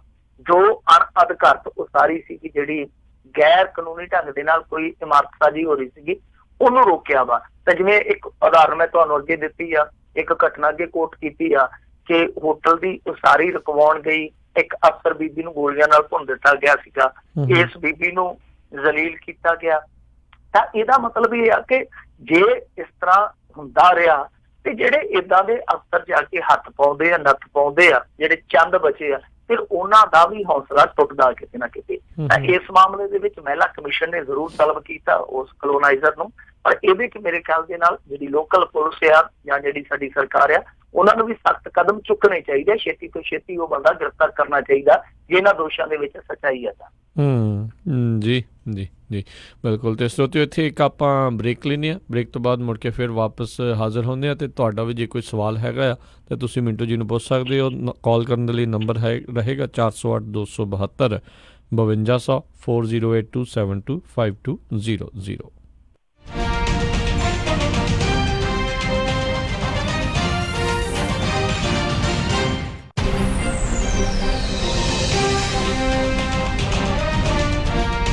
ਭਾਜੀ ਨਵੇਂ ਟਰੱਕ ਦੀਆਂ ਮੁਬਾਰਕਾਂ, ਬੜਾ ਸ਼ਾਨਦਾਰ ਆ। ਬਸ ਜੀ, ਕੱਲ ਹੀ California truck and trailer sales ਸੈਲਮੇ ਵਾਲਿਆਂ ਤੋਂ ਲੈ ਕੇ ਆਂਦਾ। ਉਹਨਾਂ ਨੇ ਇੰਨੀ ਵਧੀਆ ਡੀਲ ਦਿੱਤੀ, ਮੇਰੇ ਕੋਲੋਂ ਨਾ ਹੀ ਨਹੀਂ ਹੋਈ। ਤੁਹਾਡੇ ਪੁਰਾਣੇ ਟਰੱਕ ਦਾ ਕੀ ਬਣਿਆ? ਉਹਨੂੰ ਤਾਂ ਮੈਂ ਵਧੀਆ ਕੀਮਤ ਤੇ ਟ੍ਰੇਡ ਕਰ ਲਿਆ। ਮੈਂ ਵੀ ਨਵਾਂ ਟਰੱਕ ਲੈਣ ਬਾਰੇ ਸੋਚ ਰਿਹਾ ਆ। ਜਦੋਂ ਦੀਆਂ ELDਆਂ ਲੱਗੀਆਂ ਆ, ਡਰਾਈਵਰਾਂ ਦੀ ਤੇ ਕਮਾਈ ਨਹੀਂ ਹੁੰਦੀ। ਫੇਰ ਤਾਂ ਤੂੰ ਇਹਨਾਂ ਕੋਲ ਹੀ ਜਾ। ਇਹਨਾਂ ਕੋਲ ਟਰੱਕ ਐਂਡ ਟ੍ਰੇਲਰਸ ਦੀ ਬਹੁਤ ਵੱਡੀ ਇਨਵੈਂਟਰੀ ਆ ਤੇ ਨਾਲੇ ਟਰੱਕ ਫੈਕਟਰੀ ਵਾਰੰਟੀ ਨਾਲ ਆਉਂਦੇ ਨੇ, ਕਿਉਂਕਿ ਇਹ ਟਰੱਕ ਬੈਂਕ ਜਾਂ ਆਕਸ਼ਨ ਤੋਂ ਨਹੀਂ ਲੈਂਦੇ। ਕੀ ਇਹਨਾਂ ਕੋਲ ਆਟੋਮੈਟਿਕ ਟਰੱਕ ਵੀ ਨੇ? ਓਏ ਬਹੁਤ ਨੇ, ਪਰ ਮੇਰਾ ਕ੍ਰੈਡਿਟ ਚੰਗਾ ਨਹੀਂ। ਉਹ ਫਿਕਰ ਨਾ ਕਰ, ਇਹਨਾਂ ਕੋਲ ਨੋ ਕ੍ਰੈਡਿਟ ਤੇ ਬੈਡ ਕ੍ਰੈਡਿਟ ਵਾਲਿਆਂ ਲਈ ਵੀ ਬਹੁਤ ਪ੍ਰੋਗਰਾਮ ਨੇ। ਹੋਰ ਡੀਲਰਾਂ ਵਾਂਗ $3-4,000 ਵਾਧੂ ਫੀਸਾਂ ਨਹੀਂ ਲਾਉਂਦੇ। ਫਿਰ ਤਾਂ ਮੈਂ ਕੱਲ ਹੀ ਜਾਣਾ ਆ। California truck and trailer sales 10604 East Mountain View, Selma ਬਲੇਰੋ ਦੇ ਪਿੱਛੇ। ਹਫਤੇ ਦੇ 7 ਦਿਨ ਖੁੱਲੇ ਰਹਿੰਦੇ ਨੇ। ਹੋਰ ਜਾਣਕਾਰੀ ਲਈ ਕਾਲ ਨਵਪ੍ਰੀਤ ਸਿੰਘ ਜਾਂ ਅਮੀਰ ਕਬਾਨੀ 5599052166 508-905-2166।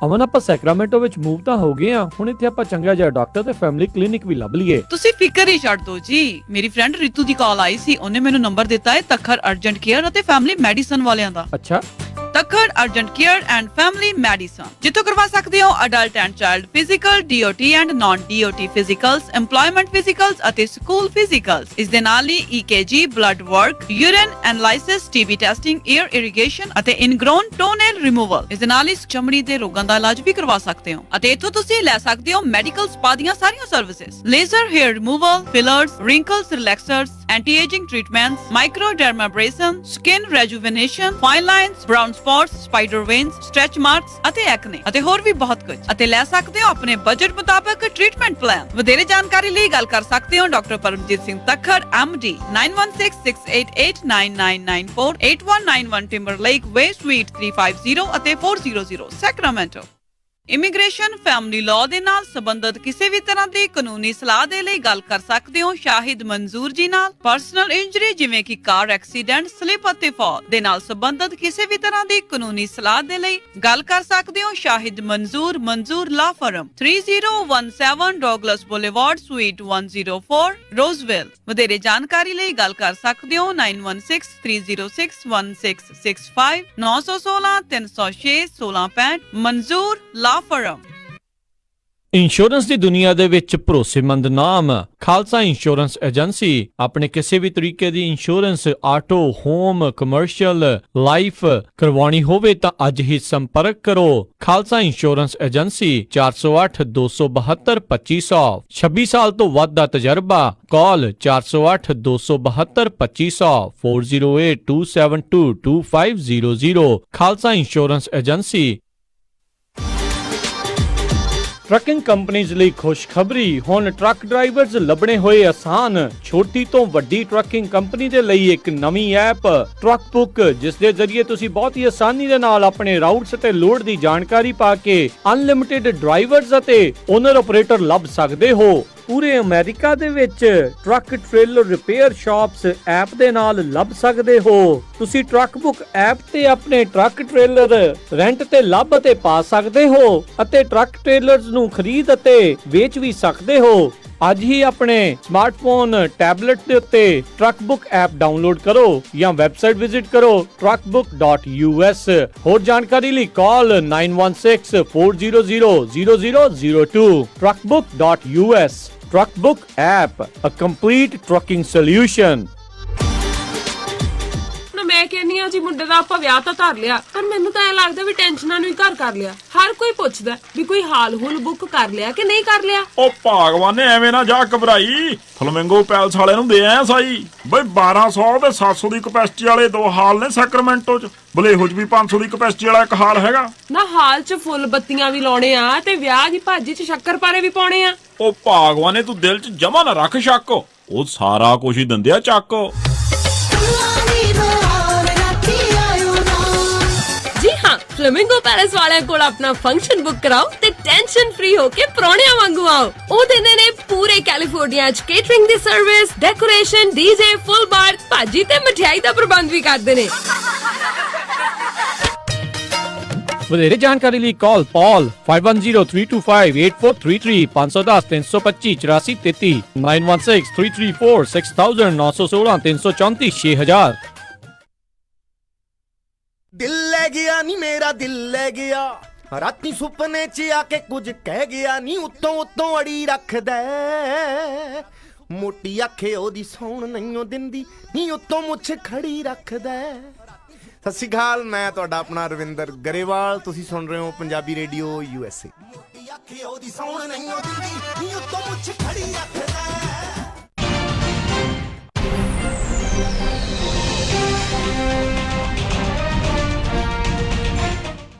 ਪੰਜਾਬੀ ਰੇਡੀਓ USA ਸੁਣ ਰਹੇ ਸਾਰੇ ਸਰੋਤਿਆਂ ਨੂੰ ਇੱਕ ਵਾਰੀ ਫੇਰ ਨਿੱਘੀ ਜੀ ਆਇਆਂ ਨੂੰ ਸਭ ਦਾ ਸਵਾਗਤ ਹੈ। ਸਰੋਤਿਓ ਪ੍ਰੋਗਰਾਮ ਚੱਲ ਰਿਹਾ ਜੀ ਇਸ ਟਾਈਮ ਖਬਰ ਤੇ ਨਜ਼ਰ ਆਪਣੇ ਨਾਲ ਜੁੜੇ ਹੋਏ ਨੇ ਮਿੰਟੂ ਗੁਰਸਰੀਆ ਜੀ। ਮਿੰਟੂ ਜੀ, ਜੀ ਆਇਆਂ ਨੂੰ ਸਵਾਗਤ ਹੈ, ਸਤਿ ਸ਼੍ਰੀ ਅਕਾਲ ਇੱਕ ਵਾਰੀ ਫੇਰ ਜੀ। ਸ਼ੁਕਰੀਆ ਜੀ, ਸਤਿ ਸ੍ਰੀ ਅਕਾਲ ਜੀ। ਤੇ ਸਰੋਤਿਓ ਜੇ ਤੁਹਾਡਾ ਵੀ ਕੋਈ ਸਵਾਲ ਹੈਗਾ ਆ ਤੁਸੀਂ ਪੁੱਛ ਸਕਦੇ ਹੋ ਮਿੰਟੂ ਜੀ ਨੂੰ, ਕਾਲ ਜਿਹੜਾ ਜੀ ਕਰ ਸਕਦੇ ਹੋ। ਸਟੂਡੀਓ ਦੇ ਵਿੱਚ ਨੰਬਰ ਹੈਗਾ 408 272 5200 ਦੇ ਉੱਤੇ 4082725200 ਦੇ ਉੱਤੇ। ਜੇ ਕੋਈ ਫੇਸਬੁੱਕ ਦੇ ਉੱਤੇ ਵੀ ਦੇਖ ਰਿਹਾ, ਜੇ ਉੱਥੇ ਵੀ ਕੋਈ ਸਵਾਲ ਪੁੱਛਣਾ ਚਾਹੁੰਦਾ ਹੋ ਤੁਸੀਂ ਉੱਥੇ ਵੀ ਆਪਣਾ ਸਵਾਲ ਜਿਹੜਾ ਆ ਔਨਲਾਈਨ ਉੱਥੇ ਪੁੱਛ ਸਕਦੇ ਹੋ। ਫੇਸਬੁੱਕ 'ਤੇ ਚੱਲ ਰਹੀ ਜਿਹੜੀ ਲਾਈਵ ਵੀਡੀਓ ਆ ਉਸ ਦੇ ਹੇਠਾਂ ਕਮੈਂਟ ਕਰਕੇ।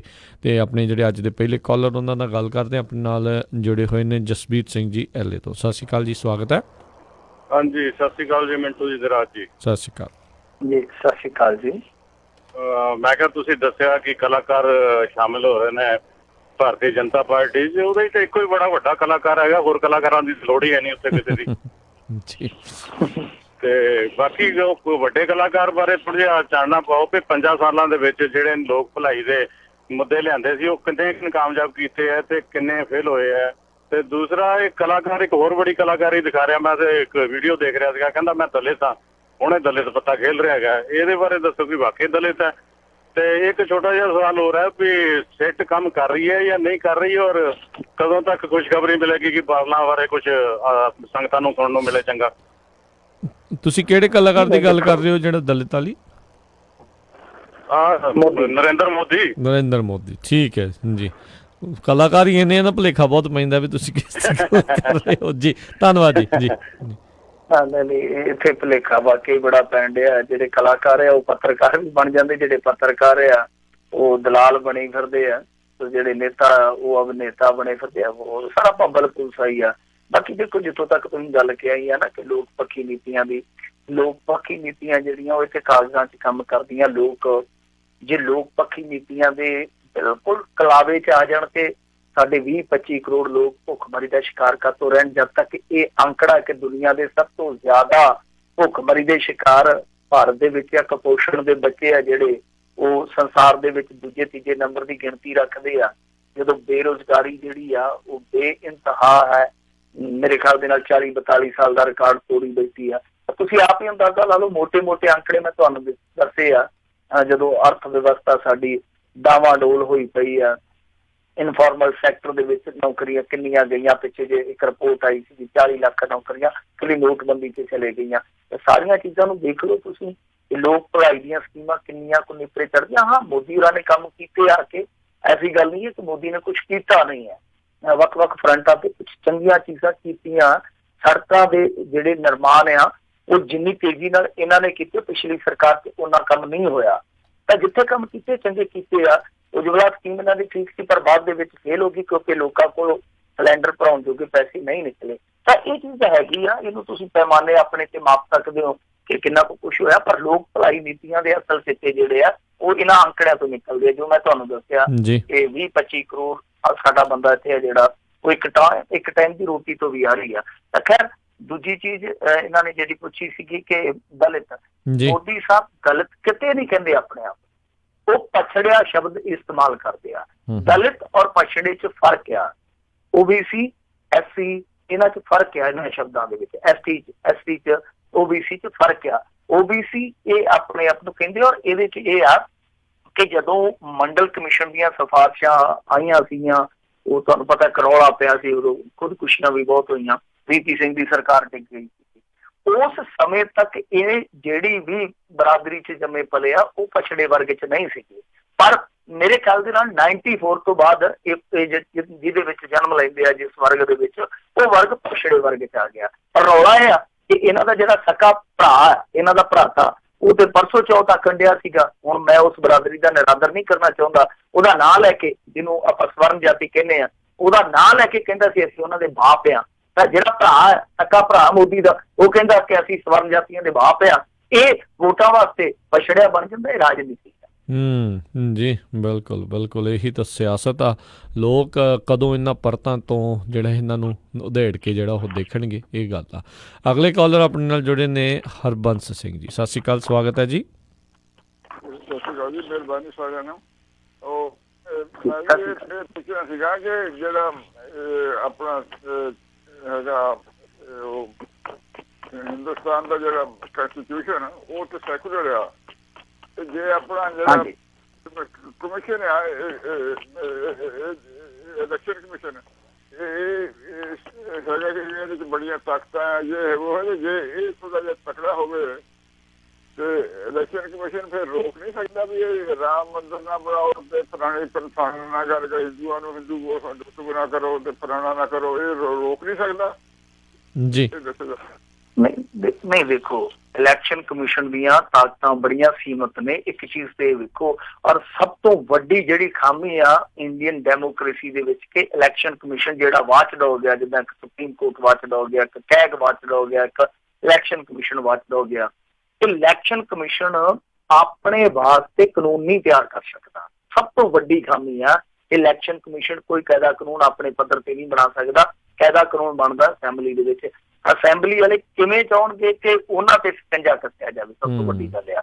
ਔਰ ਦੂਜੀ ਗੱਲ ਹੈ ਕਿ ਬਹੁਤ ਘੱਟ, ਮੈਂ ਤੁਹਾਨੂੰ ਦੱਸਿਆ ਕਿ ਬਸ ਨਾ ਵੀ ਜਿੱਦਾਂ ਹੁਣ ਉਦਾਹਰਨ ਦੇ ਤੌਰ ਤੇ ਕਾਰਵਾਈ ਕਰਦੇ, ਤੁਸੀਂ ਸ਼ਾਇਦ ਨਹੀਂ ਦੇਖਿਆ ਹੋਊਗਾ, ਮੇਨਕਾ ਗਾਂਧੀ ਤੇ ਪਾਬੰਦੀ ਲੱਗੀ ਆ, ਸਤਪਾਲ ਸੱਤੀ ਤੇ ਲੱਗੀ ਆ, ਆਜ਼ਮ ਖਾਨ ਤੇ ਲੱਗੀ ਆ, ਯੋਗੀ ਆਦਿੱਤਿਆਨਾਥ ਤੇ ਲੱਗੀ ਆ। ਯੋਗੀ ਆਦਿੱਤਿਆਨਾਥ ਤੇ ਮੇਨਕਾ ਗਾਂਧੀ ਤੇ ਸੱਤੀ, ਇਹ ਤਿੰਨੋਂ ਹੀ ਭਾਜਪਾ ਦੇ ਆ। ਸਿੱਧੂ ਤੇ ਪਾਬੰਦੀ ਲੱਗੀ ਆ, ਪਾਬੰਦੀ ਲਾ ਦਿੰਦੇ 48 ਘੰਟੇ 72 ਘੰਟਿਆਂ ਦੀ।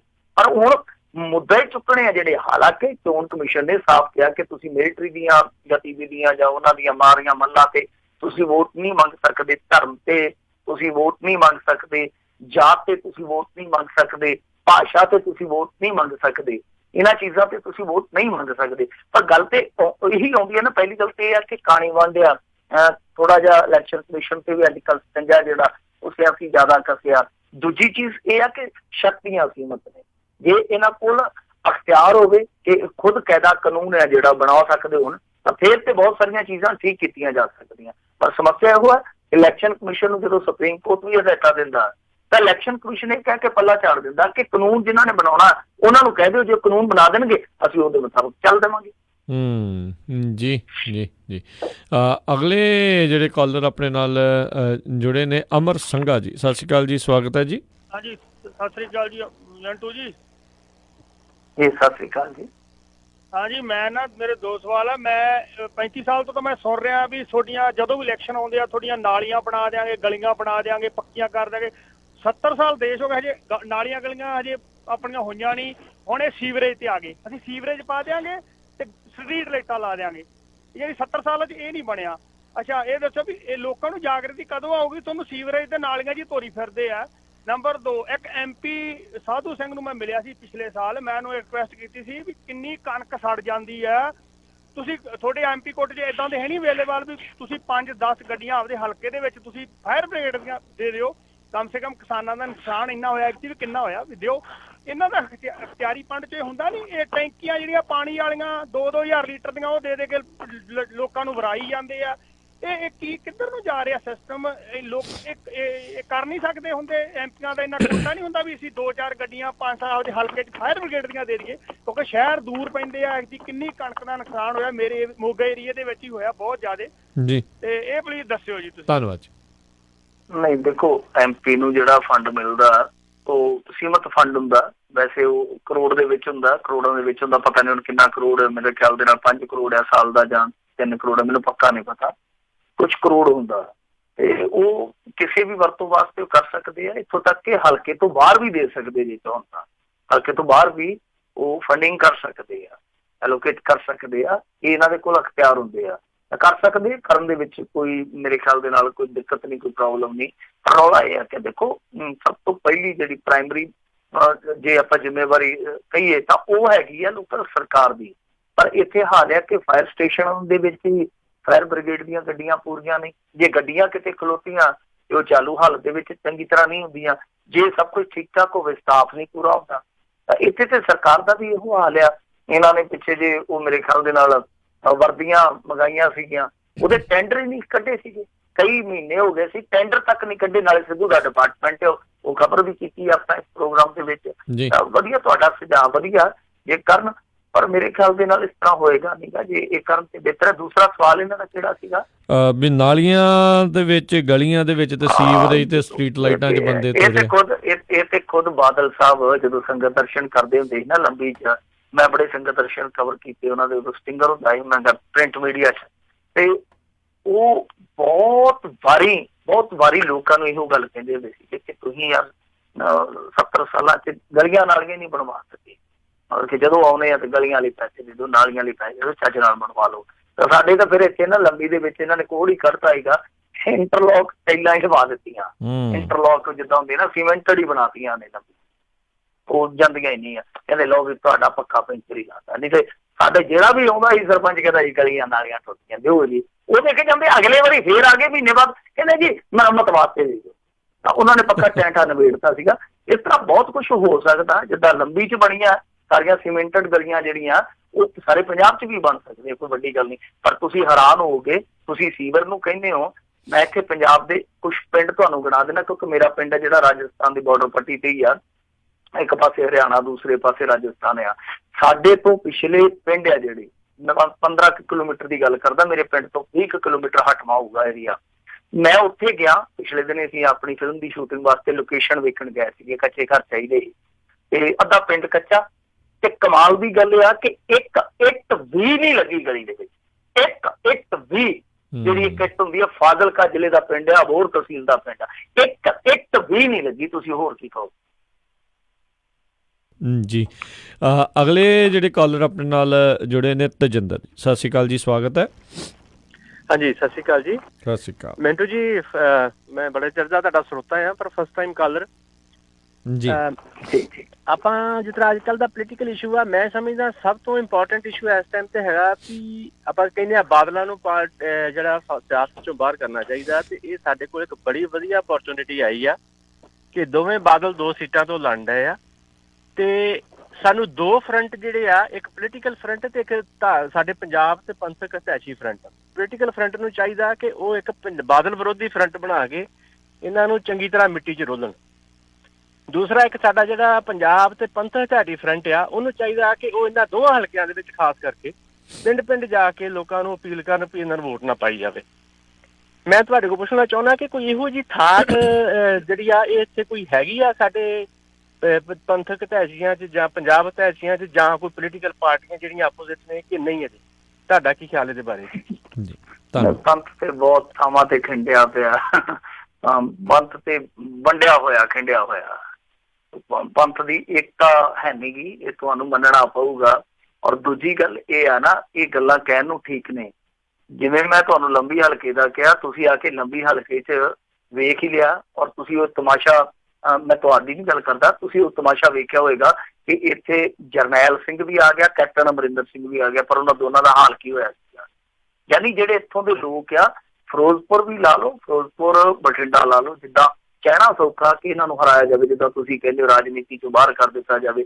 ਮੈਂ ਨਹੀਂ ਕਹਿ ਸਕਦਾ, ਕਿਉਂਕਿ ਲੋਕਤੰਤਰ ਦੇ ਵਿੱਚ ਹਰੇਕ ਬੰਦੇ ਨੂੰ ਵੋਟ ਪਾਉਣ ਦਾ ਵੀ ਅਧਿਕਾਰ ਹੈ, ਹਰੇਕ ਬੰਦੇ ਨੂੰ ਵੋਟ ਮੰਗਣ ਦਾ ਵੀ ਅਧਿਕਾਰ ਹੈ। ਚੋਣ ਲੜਨ ਦਾ ਵੇਖਾ ਰਿਹਾ। ਪਰ ਜਿੱਦਾਂ ਤੁਸੀਂ ਕਹਿੰਦੇ ਹੋ ਕਿ ਸਾਰੇ ਫਰੰਟ ਰਲ ਕੇ ਬਾਦਲਾਂ ਨੂੰ ਰਾਜਨੀਤੀ ਚੋਂ ਬਾਹਰ ਕਰ ਦੇਣ, ਪਰ ਉਹ ਫਰੰਟ ਜੇ ਬਾਹਰੋਂ ਆਉਂਦੇ ਆ ਕੇ ਪ੍ਰਚਾਰ ਕਰਦੇ ਆ, ਠੀਕ ਹੈ, ਜਿੰਨਾ ਮਰਜ਼ੀ ਪ੍ਰਚਾਰ ਕਰਦੇ ਆ, ਪਰ ਅੰਤ ਨੂੰ ਵੋਟ ਤੇ ਵੋਟਰ ਨੇ ਪਾਉਣੀ ਆ ਨਾ। ਅੰਤ ਨੂੰ ਵੋਟ ਕਾਸਟ ਤੇ ਇੱਕ ਵੋਟਰ ਨੇ ਕਰਨੀ ਆ। ਤਾਂ ਜਿਹੜੇ ਉਹਨਾਂ ਦੇ ਹਲਕੇ, ਉਹਨਾਂ ਨੇ 2 ਆਪਣੇ ਲਈ ਹਲਕੇ ਚੁਣੇ ਕਿਹੜੇ ਦੇਖੋ, ਜਿਹਦੇ ਵਿੱਚ ਇੱਕ ਫਿਰੋਜ਼ਪੁਰ ਆ। ਫਿਰੋਜ਼ਪੁਰ ਚ ਜਲਾਲਾਬਾਦ ਚ ਉਹ ਉਸ ਸਮੇਂ ਜਿੱਤਿਆ ਜਦੋਂ ਇਹਨਾਂ ਦੀ ਦੁਰਦਸ਼ਾ ਜਿਹੜੀ ਆ ਉਹ ਇਤਿਹਾਸਕ ਹੋਈ ਆ। ਜਲਾਲਾਬਾਦ ਆ, ਫਿਰੋਜ਼ਪੁਰ ਤੋਂ ਫਿਰ ਇਹਨਾਂ ਦਾ MLA ਜਿੱਤਿਆ, ਮੁਕਤਸਰ ਤੋਂ ਫਿਰ ਇਹਨਾਂ ਦਾ MLA ਜਿੱਤਿਆ, ਮਲੋਟ ਦੇ ਵਿੱਚ ਫਿਰ ਇਹਨਾਂ ਦੀ ਬਹੁਤ ਤਕੜੀ ਪਕੜ ਆ, ਉੱਥੇ ਵੀ ਬਹੁਤ ਤਕੜੀ ਚੋਟ ਹੋਈ ਸੀ ਇਸ ਵਾਰੀ। ਤਾਂ ਤੁਸੀਂ ਆਪ ਹੀ ਅੰਦਾਜ਼ਾ ਲਾ ਲਓ ਕਿ ਫਿਰੋਜ਼ਪੁਰ ਚੁਣਿਆ ਕਾਹਤੋਂ ਅਗਲਿਆਂ ਨੇ। ਬਠਿੰਡੇ ਦਾ ਵੀ ਉਹ ਆ ਰਿਹਾ, ਬਠਿੰਡੇ 'ਚ ਲੱਭੀ ਇਹਨਾਂ ਨੂੰ ਘੱਟੋ ਘੱਟ 20 ਤੋਂ 40 ਹਜ਼ਾਰ ਦੀ ਲੀਡ ਦਿੰਦਾ। ਇਸੇ ਤਰ੍ਹਾਂ ਇੱਕ ਅੱਧਾ ਹਲਕਾ ਹੋਰ ਆ, ਲਾ ਲਓ ਤਲਵੰਡੀ ਆ ਜਾਂ ਕੋਈ ਮੌੜ ਆ, ਜੇ ਇਸ ਤਰ੍ਹਾਂ ਉਹ ਮੋੜਾ ਪਾ ਜਾਂਦਾ ਕੋਈ ਵੀ ਹਲਕਾ ਮਾੜਾ ਜਿਹਾ ਤੇ ਸੀਟ ਇਹਨਾਂ ਨੇ ਕੱਢ ਜਾਣੀ ਹੈ। ਸੋ ਇਸ ਕਰਕੇ ਅੰਤਲਾ ਫੈਸਲਾ ਜਿਹੜਾ ਉਹ ਵੋਟਰ ਨੇ ਕਰਨਾ ਹੁੰਦਾ, ਤੇ ਵੋਟਰ ਦੀ ਮਾਨਸਿਕਤਾ ਜਿਹੜੀ ਆ ਉਹ ਆਪਣੀਆਂ ਗਰਜ਼ਾਂ ਨੂੰ ਵੇਖ ਕੇ ਚੱਲਦੀ ਹੈ ਕਿ ਹਾਂ ਭਾਈ ਸਾਡੇ ਕੰਮ ਇੱਥੇ ਹੁੰਦੇ ਆ, ਸਾਡੇ ਵੀ ਆਹ ਬੰਦੇ ਠੀਕ ਆ, ਤਾਂ ਉਹਨਾਂ ਨੂੰ ਤੋੜਨਾ ਮੇਰੇ ਖਿਆਲ ਨਾਲ ਬਹੁਤ ਮੁਸ਼ਕਲ ਕੰਮ ਆ। ਜੀ ਜੀ, ਇੱਕ ਸਵਾਲ ਸਾਡੇ ਫੇਸਬੁੱਕ ਤੋਂ ਆਇਆ, ਹਰਜੀਤ ਸਿੰਘ ਜੀ ਪੁੱਛਦੇ ਨੇ, ਕਹਿੰਦੇ ਵੀ ਨਾਜਰ ਸਿੰਘ ਜਿਹੜਾ ਮਾਨਸ਼ਾਹੀਆਂ ਵਰਗੇ ਕਹਿੰਦੇ ਜਿਹੜੇ ਲੋਕ ਆ, ਉਹਨੂੰ ਲੋਕਾਂ ਨੇ ਬਹੁਤ ਲਾਹਨਤਾਂ ਪਾਈਆਂ ਆ ਵੀ ਕੋਈ ਧਰਮ ਰੱਖੋ, ਕਿਸੇ ਪਾਸੇ ਜਿਹੜੇ ਟਿਕੇ ਰਹੋ। ਤੇ ਕੀ ਕਹਿੰਦੇ ਵੀ ਪੱਤਰਕਾਰ ਵੀ ਇਹ ਸਮਾਜ ਦਾ ਸਵਾਲ ਉਹਨਾਂ ਨੂੰ ਪੁੱਛ ਸਕਣਗੇ? ਤੁਹਾਨੂੰ ਵੀ ਪੁੱਛਦੇ ਨੇ ਵੀ ਕੀ ਤੁਸੀਂ ਉਹਨਾਂ ਨੂੰ ਪੁੱਛੋਗੇ? ਨਹੀਂ ਦੇਖੋ, ਮੈਂ ਤੇ ਉਹਨਾਂ ਪੱਤਰਕਾਰਾਂ ਚੋਂ ਹੈ ਨੀਗਾ ਜਿਹੜੇ ਅਰਲੀਆਂ ਫੜ ਕੇ ਜਾਂਦੇ ਉਹਨਾਂ ਦੇ ਕੋਲ ਯਾਨੀ ਪ੍ਰੈਸ ਕਾਨਫਰੰਸਾਂ ਦੇ ਵਿੱਚ ਸਵਾਲ ਕਰਦੇ ਆ। ਇੱਕ ਮੇਰਾ ਇਲਾਕਾ ਨਹੀਂ ਹੈ, ਜੇ ਮੇਰਾ ਇਲਾਕਾ ਹੁੰਦਾ ਤੇ ਚਲੋ ਕਿਤੇ ਬੰਦਾ ਟੱਕਰੇ ਤੇ ਸਵਾਲ ਤੁਹਾਡਾ ਜਿਹੜਾ ਮੈਂ ਉਹਨਾਂ ਤੱਕ ਪਹੁੰਚਾ ਵੀ ਦਿੰਦਾ। ਸੋਸ਼ਲ ਮੀਡੀਆ ਤੇ ਸਵਾਲ ਜਿਹੜੇ ਆ ਉਹ ਬੜੀ ਛੇਤੀ ਸਗੋਂ ਜਾਂਦੇ ਆ। ਮੇਰੇ ਖਿਆਲ ਦੇ ਨਾਲ ਇਹ ਜਿਹੜਾ ਅਸਤੀਫਾ ਦਿੱਤਾ, ਮੈਂ ਤੇ ਇਸ ਅਸਤੀਫੇ ਦਾ ਜਿਹੜਾ ਰੰਗ ਢੰਗ ਵੇਖ ਕੇ ਹੈਰਾਨ ਆ ਕਿ ਤੁਸੀਂ, ਮੈਂ ਕੱਲ ਵੀ ਸ਼ਾਇਦ ਗੱਲ ਕੀਤੀ ਸੀ ਕਿ ਤੁਸੀਂ ਪਾਰਟੀ ਛੱਡ ਕੇ ਦੂਸਰੀ ਪਾਰਟੀ ਜੁਆਇਨ ਕਰਕੇ ਅਸਤੀਫਾ ਦੇਣ ਡਏ ਹੋ, ਤਾਂ ਉਹੀ ਅਸਤੀਫਾ 4 ਘੰਟੇ ਪਹਿਲਾਂ ਦੇ ਦਿਓ। 4 ਘੰਟੇ ਪਹਿਲਾਂ ਦੇ ਦਿਓ, ਅਗਲਿਆਂ ਨੂੰ ਪਤਾ ਹੋਵੇ ਕਿ ਹਾਂ ਭਾਈ ਸਾਡਾ ਬੰਦਾ ਜਿਹੜਾ ਜਿਤਾਇਆ ਸੀ ਉਹ ਸਾਨੂੰ ਅਸਤੀਫਾ ਦੇ ਕੇ ਚੱਲਿਆ ਨਵੀਂ ਪਾਰਟੀ 'ਚ। ਜੀ, ਵਿਧਾਇਕੀ ਤੇ ਇਹਦੀ ਰਹਿਣੀ ਨਹੀਂ ਸੀ, ਵਿਧਾਇਕੀ ਤੇ ਉਸੇ ਵੇਲੇ ਖਾਰਜ ਹੋ ਜਾਣੀ ਸੀ ਦਲ ਬਦਲੂ ਐਕਟ ਦੇ ਤਹਿਤ। ਤਾਂ ਜੇ ਪਹਿਲਾਂ ਅਸਤੀਫਾ ਦਿੱਤਾ ਹੁੰਦਾ ਤੇ ਸ਼ਾਇਦ ਲਾਹਨਤਾਂ ਤੋਂ ਬਚ ਜਾਂਦੇ। ਪਰ ਇਹ ਦੇਖੋ, ਸਾਡੇ ਸਮਾਜ ਦੀ ਜਿਹੜੀ ਇਸ ਤਰ੍ਹਾਂ ਦੀ ਇੱਕ ਕਹੀਏ ਕਿ ਨਾ ਕਮਜ਼ੋਰ ਕੜੀ ਆ ਕਿ ਅਸੀਂ ਲਾਲਚਾਂ ਨੂੰ ਮਰ ਜਾਂਦੇ ਹਾਂ। ਹੁਣ ਜਿੱਦਾਂ ਇੱਕ ਤਰਕ ਦੇਣ ਡਏ ਆ ਇਹਨਾਂ ਦੇ ਹਮਾਇਤੀ, ਕਹਿੰਦੇ ਆ ਕਿ ਦੇਖੋ ਜੀ ਕੰਮ ਨਹੀਂ ਸੀ ਹੋਣ ਡਏ, ਕੰਮ ਨਹੀਂ ਸੀ ਹੋਣ ਡਏ, ਇਸ ਕਰਕੇ ਉਹ ਸਰਕਾਰ ਦਾ ਹਿੱਸਾ ਬਣ ਕੇ ਹੁਣ ਵਿਕਾਸ ਹੋਊਗਾ। ਇਹਦਾ ਮਤਲਬ ਇਹ ਆ ਕਿ ਆਪੋਜੀਸ਼ਨ ਹੋਣੀ ਨਹੀਂ ਚਾਹੀਦੀ। ਮਤਲਬ ਇਹ ਆ ਕਿ ਜਿੰਨੇ ਆਪੋਜੀਸ਼ਨ ਦੇ ਵਿੱਚ ਬੈਠੇ, ਆਪ ਤੇ ਤੁਸੀਂ ਕਹਿਣ ਡਏ ਸੀਗੇ ਕਿ ਸਟਰੋਂਗ ਆਪੋਜੀਸ਼ਨ ਅਸੀਂ ਦੇਵਾਂਗੇ ਜਦੋਂ ਇਸ ਆਪੋਜੀਸ਼ਨ ਚ ਆਏ, ਹੁਣ ਅਸੀਂ ਕੰਮ ਕਰਵਾਵਾਂਗੇ ਇਹਨਾਂ ਤੋਂ, ਇਹ ਕਰਾਂਗੇ, ਇਹਨਾਂ ਨੂੰ ਠੀਕ ਕਰਾਂਗੇ। ਤੇ ਹੁਣ ਤੁਸੀਂ ਕਹਿੰਦੇ ਕਿ ਆਪੋਜੀਸ਼ਨ ਦੇ ਕੰਮ ਹੀ ਨਹੀਂ ਹੁੰਦੇ। ਜੇ ਕੰਮ ਹੀ ਨਹੀਂ ਹੁੰਦੇ, ਇਹਦਾ ਮਤਲਬ ਜਿਵੇਂ ਇਲੈਕਸ਼ਨ ਹੁੰਦਾ ਜਿਹੜੀ ਆਪੋਜੀਸ਼ਨ ਆ ਚੁੱਪ ਕਰਕੇ ਦਲ ਬਦਲੀ ਕਰਕੇ ਤੇ ਸਰਕਾਰ ਤੇ ਬਹਿ ਜਾਵੇ। ਇਹ ਬੜੇ ਬੇਦਲੀਲੇ ਜੇ ਤਰਕ ਦਿੱਤੇ ਜਾ ਰਹੇ ਆ। ਤੋਂ ਨਾਜ਼ਰ ਮਾਨਸ਼ਾਹੀਆਂ ਨੇ ਜੋ ਲੋਕਾਂ ਦਾ ਫਤਵਾ ਸੀ ਉਸ ਫਤਵੇ ਦੀ ਰੱਜ ਕੇ ਬੇਕਦਰੀ ਕੀਤੀ ਆ ਔਰ ਅਸਤੀਫਾ ਦੇਣਾ ਸੀਗਾ ਤਾਂ 4 ਘੰਟੇ ਪਹਿਲਾਂ ਦਿੰਦਾ ਤਾਂ ਮੇਰੇ ਖਿਆਲ ਦੇ ਨਾਲ ਲਾਹਨਤਾਂ ਦਾ ਵਜ਼ਨ ਥੋੜਾ ਜਿਹਾ ਘਟ ਜਾਣਾ ਸੀ। ਹੁਣ ਤੇ ਪਾਸਕੂ ਪਿਆ ਲੋਕਾਂ ਦੇ ਨਾਲ। ਜੀ ਜੀ ਬਿਲਕੁਲ। ਅਗਲੇ ਕਾਲਰ ਨੇ ਅਵਤਾਰ ਸਿੰਘ ਪੰਨੂ। ਸਤਿ ਸ਼੍ਰੀ ਅਕਾਲ ਜੀ, ਸਵਾਗਤ ਹੈ। ਸਤਿ ਸ਼੍ਰੀ ਅਕਾਲ ਜੀ ਮਿੰਟੂ ਜੀ, ਮੇਰੇ 2 ਸਵਾਲ ਨੇ ਜੀ। ਸਤਿ ਸ਼੍ਰੀ ਅਕਾਲ ਜੀ। ਸਤਿ ਸ਼੍ਰੀ ਅਕਾਲ ਜੀ। ਇੱਕ ਪਹਿਲਾ ਸਵਾਲ ਤਾਂ ਇਹ ਆ ਕਿ ਜਿਵੇਂ ਪਿਛਲੀ ਵਾਰ ਕੈਪਟਨ ਸਾਹਿਬ ਬਾਦਲ ਤੇ ਸੁਖਬੀਰ ਨੂੰ ਜਿਤਾਉਣ ਲਈ ਚੇਚੇ, ਲੰਬੀ ਤੇ ਜਲਾਲਾਬਾਦ ਗਏ ਸੀ, ਕੀ ਐਤਕੀ ਹਰਸਿਮਰਤ ਤੇ ਸੁਖਬੀਰ ਨੂੰ ਜਿਤਾਉਣ ਲਈ ਵੀ ਕੋਸ਼ਿਸ਼ ਕਰਨਗੇ? ਦੂਸਰਾ ਸਵਾਲ, ਇਹ ਕੈਪਟਨ ਸਾਹਿਬ ਕਿ ਜਿਹੜੀ ਨੈਸ਼ਨਲ ਬਾਡੀ ਆ ਕਾਂਗਰਸ ਦੀ, ਉਹਨੂੰ ਡਰਾ ਕੇ ਰੱਖਦੇ ਨੇ ਕਿ ਜੇ ਮੈਨੂੰ ਹੱਥ ਲਾਇਆ ਤੇ ਮੈਂ ਬਾਦਲਾਂ ਨਾਲ ਮੇਰੀ ਨੇੜਤਾ ਵਾ ਤੇ ਮੈਂ ਵੱਖਰੀ ਪਾਰਟੀ ਬਣਾ ਕੇ ਵੱਖਰੀ ਸਰਕਾਰ ਬਣਾ ਲੂੰਗਾ, ਤੇ ਉਹ ਡਰਦੇ ਹੀ ਮੇਰਾ ਖਿਆਲ ਇਹਨੂੰ ਹੱਥ ਨਹੀਂ ਪਾਉਂਦੇ ਜਾਂ ਕੁਝ ਨਹੀਂ ਆਂਦੇ। ਕੀ ਮਤਲਬ ਚੱਕਰ ਕੀ ਆ, ਇਹ ਦੱਸੋਗੇ? ਜੀ ਧੰਨਵਾਦ। ਨਹੀਂ ਦੇਖੋ, ਮੈਂ ਤੇ ਆਪ 84 ਵਾਲੇ ਚੱਕਰਾਂ 'ਚ ਪੈ ਜਾਂਦਾ, ਇਹਨਾਂ ਦੇ ਚੱਕਰਾਂ ਨੂੰ ਸਮਝਦਾ ਕੋਈ ਪਤਾ ਨਹੀਂ ਲੱਗਦਾ ਕਿ ਕਿਹੜਾ ਚੱਕਰ ਕੌਣ ਚਲਾਈ ਫਿਰਦਾ। ਚੱਕਰ ਹੀ ਚੱਕਰ ਆ। ਪਰ ਐਤਕੀ ਮੈਨੂੰ ਨਹੀਂ ਲੱਗਦਾ ਕਿ ਕੈਪਟਨ ਅਮਰਿੰਦਰ ਸਿੰਘ ਕੋਈ ਫਰੈਂਡਲੀ ਮੈਚ ਖੇਡੂਗਾ। ਮੈਂ ਤੁਹਾਨੂੰ ਇਸੇ ਪ੍ਰੋਗਰਾਮ ਦੇ ਵਿੱਚ ਹੀ ਅਪਡੇਟ ਕੀਤਾ ਕਿ ਇਹ 2 ਟਿਕਟਾਂ ਇਸ ਤਰ੍ਹਾਂ ਦੀਆਂ ਟਿਕਟਾਂ ਜਿਨ੍ਹਾਂ ਦੇ ਵਿੱਚ ਕੈਪਟਨ ਦੇ ਚਹੇਤੇ ਬੰਦੇ ਦੌੜ ਚੋਂ ਬਾਹਰ ਕਰ ਦਿੱਤੇ ਗਏ। ਕੈਪਟਨ ਚਾਹੁੰਦਾ ਸੀਗਾ ਬਠਿੰਡੇ ਤੋਂ ਬ੍ਰਹਮ ਮਹਿੰਦਰਾ ਦੇ ਮੁੰਡੇ ਨੂੰ ਟਿਕਟ ਮਿਲ ਜਾਵੇ, ਉਧਰੋਂ ਰਾਣਾ ਗੁਰਮੀਤ ਸੋਢੀ ਨੂੰ ਟਿਕਟ ਮਿਲ ਜਾਵੇ। ਤਾਂ ਰਾਣਾ ਗੁਰਮੀਤ ਸੋਢੀ ਤੇ ਬ੍ਰਹਮ ਮਹਿੰਦਰਾ ਦੇ ਮੁੰਡੇ ਨੇ ਅਪਲਾਈ ਕੀਤਾ ਸੀ ਟਿਕਟ ਵਾਸਤੇ ਬਕਾਇਦਾ। ਇਹ ਦੋ ਖਾਸ ਬੰਦੇ ਆ ਤੇ ਕੈਪਟਨ ਅਮਰਿੰਦਰ ਸਿੰਘ ਦੇ ਰਹਿ ਗਏ ਗੱਡੀਆਂ। ਰਾਜਾ ਵੜਿੰਗਾ ਜਿਹੜਾ ਹਾਲਾਂਕਿ ਇਹਦੇ ਨਾਲ ਰਾਹੁਲ ਗਾਂਧੀ ਤੜਿੰਗ ਹੋ ਗਿਆ ਸੀ ਗੁਜਰਾਤ ਦੇ ਵਿੱਚ, ਇਹਨਾਂ ਦੀ ਕੋਈ ਗੜਬੜ ਹੋਈ ਸੀਗੀ, ਉਸ ਤੋਂ ਬਾਅਦ ਇਹਨੂੰ ਯੂਥ ਦੇ ਪ੍ਰਧਾਨ ਤੋਂ ਵੀ ਲਾ ਦਿੱਤਾ ਸੀਗਾ। ਪਰ ਫਿਰ ਵੀ ਕਿਉਂਕਿ ਰਾਜਾ ਵੜਿੰਗਾ ਥੋੜਾ ਜਿਹੜਾ ਜਾਣਦਾ ਲੋਕਾਂ ਨੂੰ ਖੁਸ਼ ਕਰਨਾ, ਤੇ ਇਹ ਲਿਆ ਟਿਕਟ, ਆਪਣੇ ਜ਼ੋਰ ਤੇ ਲਿਆ ਟਿਕਟ। ਫਿਰ ਤੁਹਾਨੂੰ ਮੈਂ ਦੱਸਿਆ ਕਿ ਸੁਨੀਲ ਜਾਖੜ ਦੀ ਚੱਲੀ ਆ ਫਿਰੋਜ਼ਪੁਰ ਦੇ ਮਾਮਲੇ। ਤਾਂ ਮੈਨੂੰ ਨਹੀਂ ਲੱਗਦਾ ਕਿ ਕੋਈ ਫਰੈਂਡਲੀ ਮੈਚ ਆ ਇਸ ਤਰ੍ਹਾਂ ਦਾ। ਹਾਂ, ਅੰਦਰ ਖਾਤੇ ਦੇਖੋ, ਅੰਦਰ ਖਾਤੇ ਕੱਲ ਨੂੰ ਕੋਈ ਫਿਰਕੀ ਘੁੰਮ ਜਾਵੇ ਮੈਂ ਕਹਿ ਨਹੀਂ ਸਕਦਾ, ਪਰ ਬਾਹਰੀ ਤੌਰ ਤੇ ਹੁਣ ਜੇ ਆਪਾਂ ਇਹ ਦੇਖਦੇ ਹਾਂ ਕਿ ਸਾਹਮਣੇ ਕੰਟੈਂਡਰ ਕਿਹੜਾ, ਮੁਕਾਬਲੇਬਾਜ਼ ਕੌਣ ਆ, ਤਾਂ ਮੁਕਾਬਲੇਬਾਜ਼ ਕੋਈ ਫਰੈਂਡਲੀ ਨਹੀਂ ਹੈਗਾ। ਰਾਜੇ ਵੜਿੰਗ ਦਾ ਪ੍ਰਚਾਰ ਦੇਖਿਆ ਤੁਸੀਂ? ਰਾਜਾ ਵੜਿੰਗ ਨੇਰੀ ਲਿਆਈ ਬੈਠਾ ਇੱਥੇ, ਨੇਰੀ ਸਾਡੇ ਇਲਾਕੇ 'ਚ, ਕਿਉਂਕਿ ਮੇਰਾ ਪਿੰਡ ਬਠਿੰਡੇ 'ਚ ਪੈਂਦਾ। ਰਾਜੇ ਵੜਿੰਗ ਦਾ ਪ੍ਰਚਾਰ ਹੈ ਜਿਹੜਾ ਉਹ ਇਸ ਸਮੇਂ ਸਿਖਰ ਤੇ ਆ, ਬਹੁਤ ਤਿੱਖਾ ਪ੍ਰਚਾਰ ਆ, ਉਹਦੀ ਵਾਈਫ ਬਹੁਤ ਤਿੱਖਾ ਪ੍ਰਚਾਰ ਕਰਦੀ ਹੈ। ਸੋ ਇਸ ਸਮੇਂ ਤਾਂ ਨਹੀਂ ਲੱਗਦਾ, ਪਰ ਅੰਦਰ ਖਾਤੇ ਚਾਬੀਆਂ ਘੁੰਮ ਜਾਂਦੀਆਂ ਕਈ ਵਾਰੀ। ਤੇ ਜਿਵੇਂ ਤੁਸੀਂ ਕਿਹਾ ਹੀ ਆ, ਇਹਨਾਂ ਦੀ ਨੇੜਤਾ ਤੇ ਹੈ ਹੀ ਆ ਸਿਆਸਤਦਾਨਾਂ ਦੀ। ਇਹ ਗੱਲ ਤੁਹਾਡੀ ਬਿਲਕੁਲ ਸਹੀ ਆ ਕਿ ਕੈਪਟਨ ਅਮਰਿੰਦਰ ਸਿੰਘ ਦੇ ਕੋਲ ਹਾਲ ਦੀ ਘੜੀ ਵੀ ਜੇ ਆਪਾਂ ਦੇਖੀਏ ਤੇ 40-50 ਘੱਟੋ ਘੱਟ MLA ਆ ਜਿਹੜੇ ਉਹਨਾਂ ਦੀ ਹਮਾਇਤ ਹੈਗੀ ਆ, 40-50 ਦੀ। ਤਾਂ ਇਹ ਡਰ ਬਹੁਤ ਵੱਡਾ ਡਰ ਆ, ਕਿਉਂਕਿ ਕਾਂਗਰਸ ਜਿਹੜੀ ਆ ਨਾ ਉਹ ਪੂਰੇ ਭਾਰਤ ਦੇ ਵਿੱਚ, ਮੈਂ ਅੱਗੇ ਵੀ ਕਿਹਾ ਸੀਗਾ, ਅੱਜ ਵੀ ਕਹਿਣਾ ਕਿ ਰਾਹੁਲ ਗਾਂਧੀ ਦੀ ਜਿਹੜੀ ਪਹਿਲੀ ਚਾਹਨਾ ਆ, ਪਹਿਲੀ ਚਾਹਨਾ ਪ੍ਰਧਾਨ ਮੰਤਰੀ ਬਣਦੀ ਨਹੀਂ ਹੈ। ਪਹਿਲੀ ਪ੍ਰਧਾਨ ਮੰਤਰੀ ਬਣਦੀ ਚਾਹਨਾ ਨਾ ਹੋ ਕੇ ਇਹ ਚਾਹਨਾ ਆ ਕਿ ਘੱਟੋ ਘੱਟ ਕਾਂਗਰਸ ਬਣ ਸਕੇ। ਜਿਹੜੀ ਕਾਂਗਰਸ ਦੇਸ਼ ਦੇ ਵਿੱਚ ਅੱਜ ਤੋਂ 30-40 ਸਾਲ ਪਹਿਲਾਂ ਰੱਖਦੀ ਸੀ, ਉਸ ਕਾਂਗਰਸ ਦਾ ਆਧਾਰ ਅੱਜ ਦੀ ਤਰੀਕ 'ਚ ਦੇਖੋ ਕਿ ਆਂਧਰਾ ਦੇ ਵਿੱਚ 80 ਦੇ ਦਹਾਕੇ 'ਚ ਥਿੜਕੇ ਸੀ, ਅੱਜ ਤੱਕ ਉੱਥੇ ਵਾਪਸੀ ਨਹੀਂ ਕਰ ਸਕੇ। ਤਾਂ ਕਹਿਣ ਦਾ ਭਾਵ ਇਹੋ ਆ ਕਿ ਇਸ ਸਮੇਂ ਕਾਂਗਰਸ ਥੋੜਾ ਜਿਹਾ ਡਰ ਕੇ ਜੇ ਚੱਲਦੀ ਆ ਤਾਂ ਉਹਨਾਂ ਦੀ ਮਜਬੂਰੀ ਆ, ਕਿਉਂਕਿ ਕਾਂਗਰਸ ਨੂੰ ਕਾਂਗਰਸ ਬਣਾਉਣ 'ਚ ਲੱਗੇ ਹੋਏ ਆ। ਜੀ ਜੀ। ਅਗਲੀ ਜਿਹੜੇ ਕਾਲਰ ਆਪਣੇ ਨਾਲ ਜੁੜੇ ਨੇ ਇਕਬਾਲ ਸਿੰਘ ਜੀ, ਸਤਿ ਸ਼੍ਰੀ ਅਕਾਲ ਜੀ, ਸਵਾਗਤ ਹੈ। ਸਤਿ ਸ਼੍ਰੀ ਅਕਾਲ ਬਾਈ ਜੀ, ਦੋਨਾਂ ਵੀਰਾਂ ਨੂੰ ਸਤਿ ਸ਼੍ਰੀ ਅਕਾਲ। ਸਤਿ ਸ਼੍ਰੀ ਅਕਾਲ ਜੀ। ਪਹਿਲੀ ਗੱਲ ਤਾਂ ਮੈਂ ਆਪਣਾ, ਮੇਰਾ ਹਲਕਾ ਵੀ ਲੰਬੀ ਆਲਮ ਵਾਲੇ ਤੋਂ ਜੀ, ਤੇ ਮਿੰਟੂ ਬਾਈ ਦੇ ਨੇੜੇ ਹੀ ਆ ਪਿੰਡ, ਸਾਡਾ ਪਿੰਡ ਕਾਫੀ ਵੱਡਾ। ਤੇ ਦੋ ਗੱਲਾਂ ਨੂੰ ਤਾਂ ਮੈਂ ਬੈਕਅਪ ਕਰਨਾ ਚਾਹੂੰਗਾ, ਪਰ ਮੇਰਾ ਸਵਾਲ ਹੋਰ ਹੈ ਵੀ ਜਿਹੜਾ ਇੱਕ ਤਾਂ ਇਹਨਾਂ ਨੇ ਕਿਹਾ ਵੀ ਬਾਦਲ ਜਿਹੜਾ ਆਧਾਰ ਹੈਗਾ ਉੱਥੇ ਵਾਕਈ ਬਹੁਤ ਹੈ, ਤੇ ਦੂਜੀ ਗੱਲ ਜਿਹੜੀ ਆਪਣਾ ਰਾਜਾ ਵੜਿੰਗ ਦੀ ਜਿਹੜੀ ਕੈਂਪੇਨ ਦੀ ਗੱਲ ਕੀਤੀ, ਉਹਦਾ ਵੀ ਡਿਫਰੈਂਟ ਕੈਂਪੇਨ ਹੁੰਦਾ, ਚਲੋ ਗਰਾਊਂਡ ਦੀ ਗੱਲ ਹੈ। ਪਰ ਦੂਜੀ ਗੱਲ ਜਿਹੜੀ ਮੈਂ ਪੁੱਛਣਾ ਚਾਹੁੰਦਾ ਜੀ, ਜਿਵੇਂ ਹੁਣ ਆਮ ਆਦਮੀ ਪਾਰਟੀ ਪਹਿਲਾਂ ਆਈ ਸੀ ਤੇ ਉਹਨਾਂ ਨੇ ਕਿਹਾ ਸੀ ਵੀ ਇਹ ਸਾਰੇ ਲੋਕਾਂ ਨੂੰ ਲੜਾਉਣ ਦੇ ਆਪਸ ਵਿੱਚ ਦੀ, ਤੇ ਮਤਲਬ ਸਾਰਿਆਂ ਦੇ ਆਪਦੇ ਰਿਸ਼ਤੇ ਸਭ ਕੁਝ ਤਾਂ ਠੀਕ ਹੁੰਦਾ। ਪਰ ਮੈਂ ਪੁੱਛਣਾ ਚਾਹੁੰਦਾ ਜੀ ਵੀ ਜਿਵੇਂ ਭਗਵੰਤ ਮਾਨ ਨੇ ਸਾਰਾ ਤੋਂ ਵੱਧ ਤਵਾ ਲਾਇਆ ਸੀਗਾ ਕਾਂਗਰਸ ਤੇ ਵੀ ਤੇ ਅਕਾਲੀਆਂ ਤੇ ਵੀ, ਤੇ ਬਹੁਤ ਜ਼ਿਆਦਾ ਉਹਨਾਂ ਨੇ ਮਤਲਬ ਮਾਣਹਾਨੀ, ਜਿਵੇਂ ਕਹਿ ਲਓ ਵੀ ਕੇਜਰੀਵਾਲ ਮਾਫੀ ਮੰਗੇ ਤੇ ਸਭ ਤੋਂ ਪਹਿਲਾਂ ਕਿੱਕਲੀ ਤਾਂ ਉਹਨਾਂ ਨੇ ਗਾਈ ਸੀ। ਤੇ ਮੈਂ ਮਿੰਟੂ ਜੀ ਨੂੰ ਪੁੱਛਣਾ ਚਾਹੁੰਦਾ ਕੋਈ ਸ਼ਾਇਦ ਮੇਰੀ ਨੌਲੇਜ ਨਾ ਹੋਵੇ ਵੀ ਸ਼ਾਇਦ ਕੋਈ ਭਗਵੰਤ ਮਾਨ ਤੇ ਵੀ ਇਸ ਟਾਈਮ ਪਰਚਾ ਹੈਗਾ ਜੀ, ਮਤਲਬ ਜਿਵੇਂ ਕੋਈ ਮਾਣਹਾਨੀ ਦਾ ਜਾਂ ਕੋਈ ਕਿਸੇ ਹਿਸਾਬ ਦਾ ਵੀ ਕਿਸੇ ਨੇ ਕੀਤਾ ਹੋਵੇ ਜੀ, ਤੇ ਸੁਣਨਾ ਨਹੀਂ ਕੱਟਿਓ ਨਾ। ਭਗਵੰਤ ਮਾਨ ਤੇ ਕੋਈ ਮਾਣਹਾਨੀ ਦਾ ਕੇਸ ਹੈ ਨਹੀਂ, ਮੇਰੀ ਨੌਲੇਜ ਹੈ ਨਹੀਂ ਘੱਟੋ ਘੱਟ, ਕਿਉਂਕਿ ਮਾਣਹਾਨੀ ਦਾ ਕੇਸ ਬਣਿਆ ਸੀ ਇੱਕ ਤੇ ਸੰਜੇ ਸਿੰਘ ਤੇ ਇੱਕ ਅਰਵਿੰਦ ਕੇਜਰੀਵਾਲ ਤੇ। ਤਾਂ ਅਰਵਿੰਦ ਕੇਜਰੀਵਾਲ ਮਾਫੀ ਮੰਗਾ। ਕਮਾਲ ਦੀ ਗੱਲ ਹੈ ਕਿ ਸੰਜੇ ਸਿੰਘ ਨੇ ਮਾਫੀ ਨਹੀਂ ਮੰਗੀ ਉਸ ਮਾਮਲੇ। ਸੰਜੇ ਸਿੰਘ ਤੇ ਹਾਲੇ ਵੀ ਉਹ ਮੁਕੱਦਮਾ ਚੱਲਦਾ ਮਜੀਠੀਏ ਵਾਲਾ।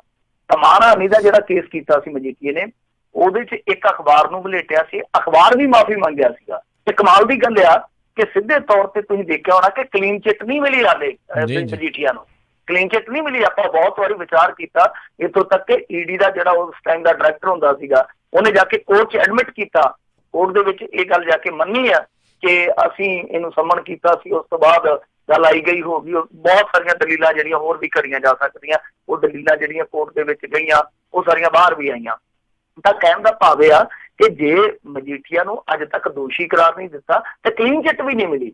ਜਦੋਂ ਈਡੀ ਵੱਲੋਂ ਹਾਲੇ ਤੱਕ ਕਲੀਨ ਚਿੱਟ ਨਹੀਂ ਦਿੱਤੀ ਗਈ, ਇਹਨਾਂ ਨੇ ਮਾਫੀ ਮੰਗ ਲਈ, ਇਹ ਵੀ ਤੇ ਇੱਕ ਬਹੁਤ ਵੱਡਾ ਭੇਤ ਆ ਨਾ ਕਿ ਤੁਸੀਂ ਆਪਣੇ ਪੱਧਰ ਤੇ ਹੀ ਕਲੀਨ ਚਿੱਟ ਦੇ ਦਿੱਤੀ ਆ। ਉਸ ਅਖਬਾਰ ਤੇ ਵੀ ਉਦੋਂ ਬਹੁਤ ਵੱਡੇ ਸਵਾਲ ਉੱਠੇ ਸੀਗੇ ਕਿ ਜੇ ਤੁਹਾਡੇ ਕੋਲ ਇਸ ਤਰ੍ਹਾਂ ਦੇ ਕੋਈ ਪ੍ਰਮਾਣਿਤ ਸਬੂਤ ਹੀ ਨਹੀਂ ਹੁੰਦੇ, ਤੁਸੀਂ ਉਦੋਂ ਕਿਉਂ ਇਸ ਤਰ੍ਹਾਂ ਦੀਆਂ ਚੀਜ਼ਾਂ ਲਿਖਦੇ ਹੋ।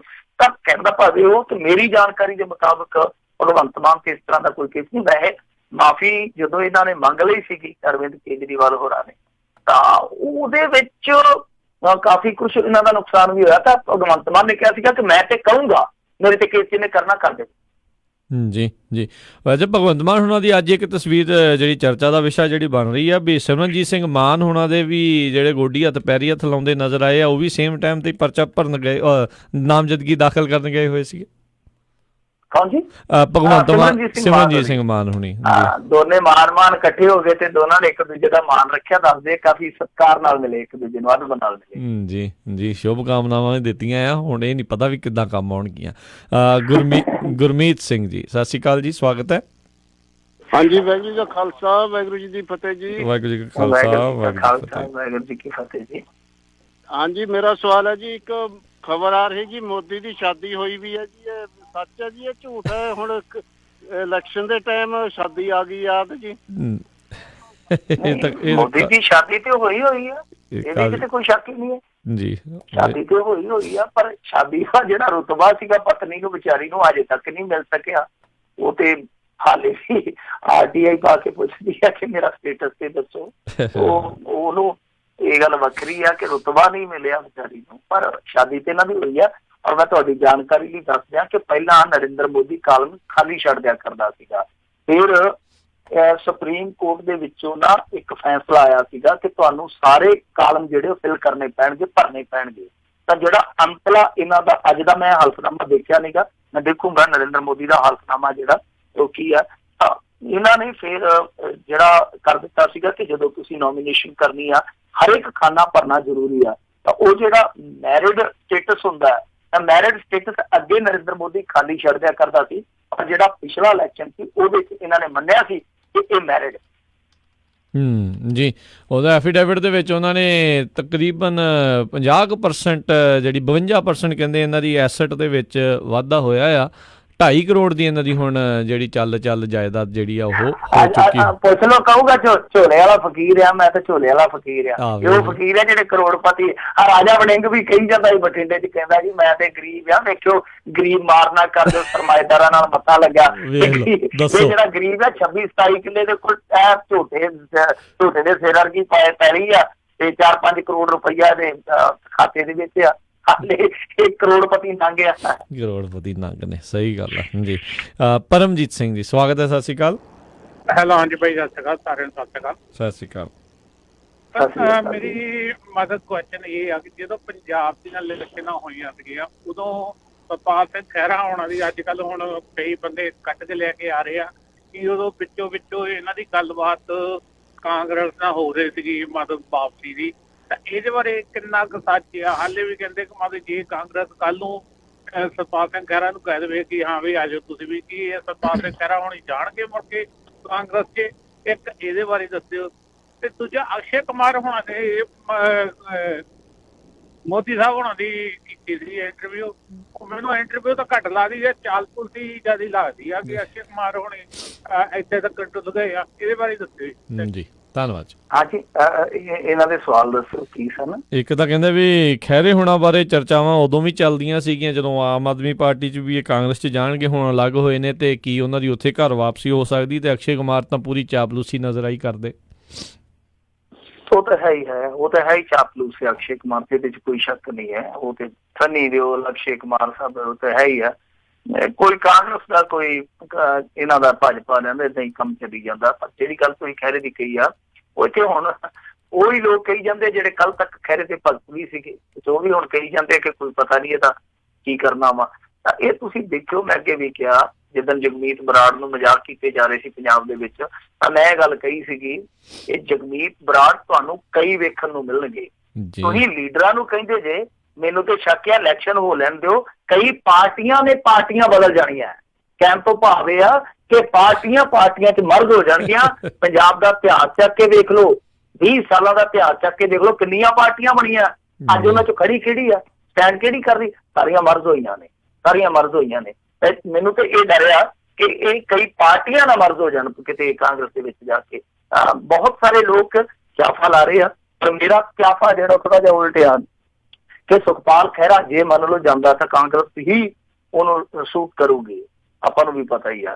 ਪਰ ਕਾਂਗਰਸ ਦੇ ਵਿੱਚ ਜਾਣ ਵਾਸਤੇ ਉਹਦੇ ਰਾਹ ਦਾ ਜਿਹੜਾ ਅੜਿੱਕਾ ਕੈਪਟਨ ਅਮਰਿੰਦਰ ਸਿੰਘ। ਤਾਂ ਜਦੋਂ ਤੱਕ ਕੈਪਟਨ ਅਮਰਿੰਦਰ ਸਿੰਘ ਦੀ ਸਰਦਾਰੀ ਆ, ਮੇਰੇ ਖਿਆਲ ਦੇ ਨਾਲ ਉਦੋਂ ਤੱਕ ਇਹਨੂੰ ਇੰਤਜ਼ਾਰ ਕਰਨਾ ਪਊ, ਕਿਉਂਕਿ ਦੋਵੇਂ ਕਾਫੀ ਗਾਂਹ ਤੱਕ ਗਏ ਆ। ਜੇ ਕੈਪਟਨ ਚਾਹੂਗਾ, ਮੰਨ ਲਓ ਸੁਖਪਾਲ ਖਹਿਰਾ ਚਾਹੁੰਦਾ ਕਿ ਮੈਂ ਵਾਪਸ ਚਲਾ ਜਾਵਾਂ, ਕਿਉਂਕਿ ਲੀਡਰਾਂ ਨੂੰ ਘੱਟ ਹੀ ਹੁੰਦੀ ਹੈ, ਲਾਪਾ ਦੀ ਕੋਈ ਚੱਕਰ ਨਹੀਂ ਹੁੰਦਾ, ਤਾਂ ਜੇ ਮੰਨ ਲਓ ਫੈਸਲਾ ਲੈ ਵੀ ਲੈਂਦਾ ਕਿ ਮੈਂ ਕਾਂਗਰਸ 'ਚ ਜਾਵਾਂ, ਤਾਂ ਸਭ ਤੋਂ ਪਹਿਲਾਂ ਕੈਪਟਨ ਅਮਰਿੰਦਰ ਸਿੰਘ ਦੀ ਖੁਸ਼ੀ, ਸਹਿਮਤੀ ਜਾਂ ਕਹੀਏ ਕਿ ਉਹਦੀ ਰਜ਼ਾਮੰਦਗੀ ਲੈਣੀ ਬਹੁਤ ਜ਼ਰੂਰੀ ਹੋਏਗੀ, ਜਿੱਦਾਂ ਆਪਾਂ ਜਗਮੀਤ ਦੇ ਕੇਸ ਦੇ ਵਿੱਚ ਵੇਖਿਆ ਵਾ। ਜੀ ਜੀ, ਬਿਲਕੁਲ ਬਿਲਕੁਲ। ਪਾਲ ਸਿੰਘ ਜੀ, ਸਤਿ ਸ਼੍ਰੀ ਅਕਾਲ ਜੀ, ਸਵਾਗਤ ਹੈ। ਹੈਲੋ, ਹਾਂਜੀ ਸਤਿ ਸ਼੍ਰੀ ਅਕਾਲ ਪਾਲ ਸਿੰਘ ਜੀ। ਹੈਲੋ, ਹਾਂਜੀ ਹਾਂਜੀ, ਹੈਲੋ ਜੀ, ਪੁੱਛੋ ਜੀ, ਕੀ ਸਵਾਲ ਹੈ? ਹਾਂਜੀ, ਮੇਰਾ ਤੇ ਦੋਨਾਂ ਸਾਥੀਆਂ ਨੂੰ ਪਿਆਰ ਭਰੀ ਸਤਿ ਸ਼੍ਰੀ ਅਕਾਲ। ਸਤਿ ਸ਼੍ਰੀ ਅਕਾਲ ਜੀ। ਸਤਿ ਸ਼੍ਰੀ ਅਕਾਲ ਜੀ। ਕਨਈਆ ਕੁਮਾਰ ਦੀ ਬੇਗੂਸਰੀਆ ਵਾਲੀ ਸੀਟ ਦੀ ਕੀ ਅਪਡੇਟ ਹੈ ਮਿੰਟੂ ਜੀ? ਮਤਲਬ ਭਾਵੇਂ ਰਵਾਇਤੀ ਪਾਰਟੀਆਂ ਨੇ, ਬੜੀ ਹੌਟ ਸੀਟ ਆ, ਬੜੀ ਹੌਟ ਸੀਟ ਆ, ਔਰ ਉਮੀਦ ਆ ਕਿ ਬੇਗੂਸਰਾਏ, ਦੇਖੋ ਕਾਮਰੇਡਾਂ ਦਾ ਗੜ੍ਹ ਆ, ਦਿਨਕਰ ਦੀ ਧਰਤੀ ਆ, ਮਹਾਕਵੀ ਹੋਇਆ ਦਿਨਕਰ, ਤੇ ਮੇਰੇ ਖਿਆਲ ਦੇ ਨਾਲ 12 ਸਾਲ ਰਾਜ ਸਭਾ ਦਾ ਮੈਂਬਰ ਵੀ ਰਿਹਾ। ਭਾਰਤ ਦੀ ਆਜ਼ਾਦੀ ਤੋਂ ਬਾਅਦ ਹੀ ਉਹਨੂੰ ਬਣਾ ਦਿੱਤਾ ਗਿਆ ਸੀਗਾ। ਉਹ ਦਿਨਕਰ ਦੀ ਧਰਤੀ ਆ ਬੇਗੂਸਰਾਏ, ਕਾਮਰੇਡਾਂ ਦਾ ਗੜ੍ਹ ਆ।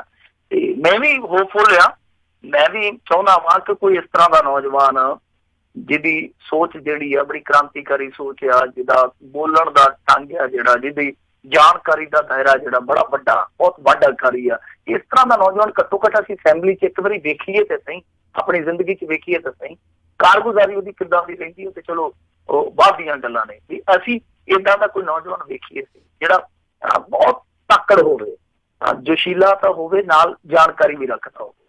ਸੋ ਦੇਖੋ ਕੀ ਬਣਦਾ, ਕਿਉਂਕਿ ਰਵਾਇਤੀ ਪਾਰਟੀਆਂ ਇਹ ਰਵਾਇਤ ਵੀ ਨਿਭਾ ਦਿੰਦੀਆਂ ਕਈ ਵਾਰ ਕਿ ਜੇ ਇਸ ਤਰ੍ਹਾਂ ਦਾ ਕੋਈ ਚੰਗਾ ਤਕੜਾ ਬੰਦਾ ਜਿਹੜਾ ਇਹਨਾਂ ਦੇ ਅੱਗੇ ਜਾ ਕੇ ਬਹੁਤ ਵੱਡੇ ਝਟਕੇ ਬਣ ਸਕਦਾ ਹੋਵੇ, ਉਹਨੂੰ ਰਲ ਕੇ ਵੀ ਹਰਾਉਣ ਦਾ ਯਤਨ ਕਰਦੇ ਆ।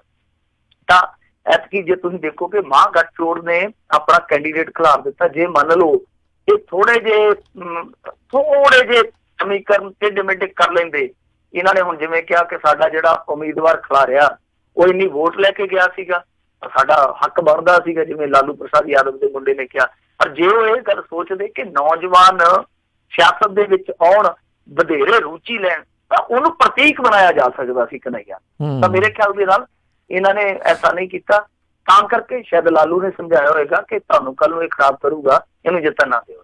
ਤੇ ਜਦੋਂ ਇਹ ਸੋਚ ਕੰਮ ਕਰਦੀ ਆ, ਫਿਰ ਅੰਦਰ ਖਾਤੇ ਬਹੁਤ ਕੁਛ ਹੁੰਦਾ, ਪਰ ਫਿਰ ਵੀ ਟੱਕਰ ਉੱਥੇ ਬੜੀ ਜ਼ਬਰਦਸਤ ਹੋ ਰਹੀ ਆ। ਇੱਕੋ ਇੱਕ ਬੇਗੂਸਰਾਏ ਸੀਟ ਜਿਹੜੀ ਆ, ਵਾਹਿਦ ਸੀਟ ਵੇਖਣ ਡਿਆ ਵਾ, ਜਿੱਥੇ ਭਾਰਤ ਦੇ ਕੋਨੇ ਚੋਂ ਲੋਕ ਜਾ ਕੇ ਪ੍ਰਚਾਰ ਕਰ ਰਹੇ, ਜਿਹੜੇ ਕਨਈਆ ਨੂੰ ਕਦੇ ਨਹੀਂ ਜਾ ਮਿਲੇ, ਉਹ ਕਰ ਰਹੇ।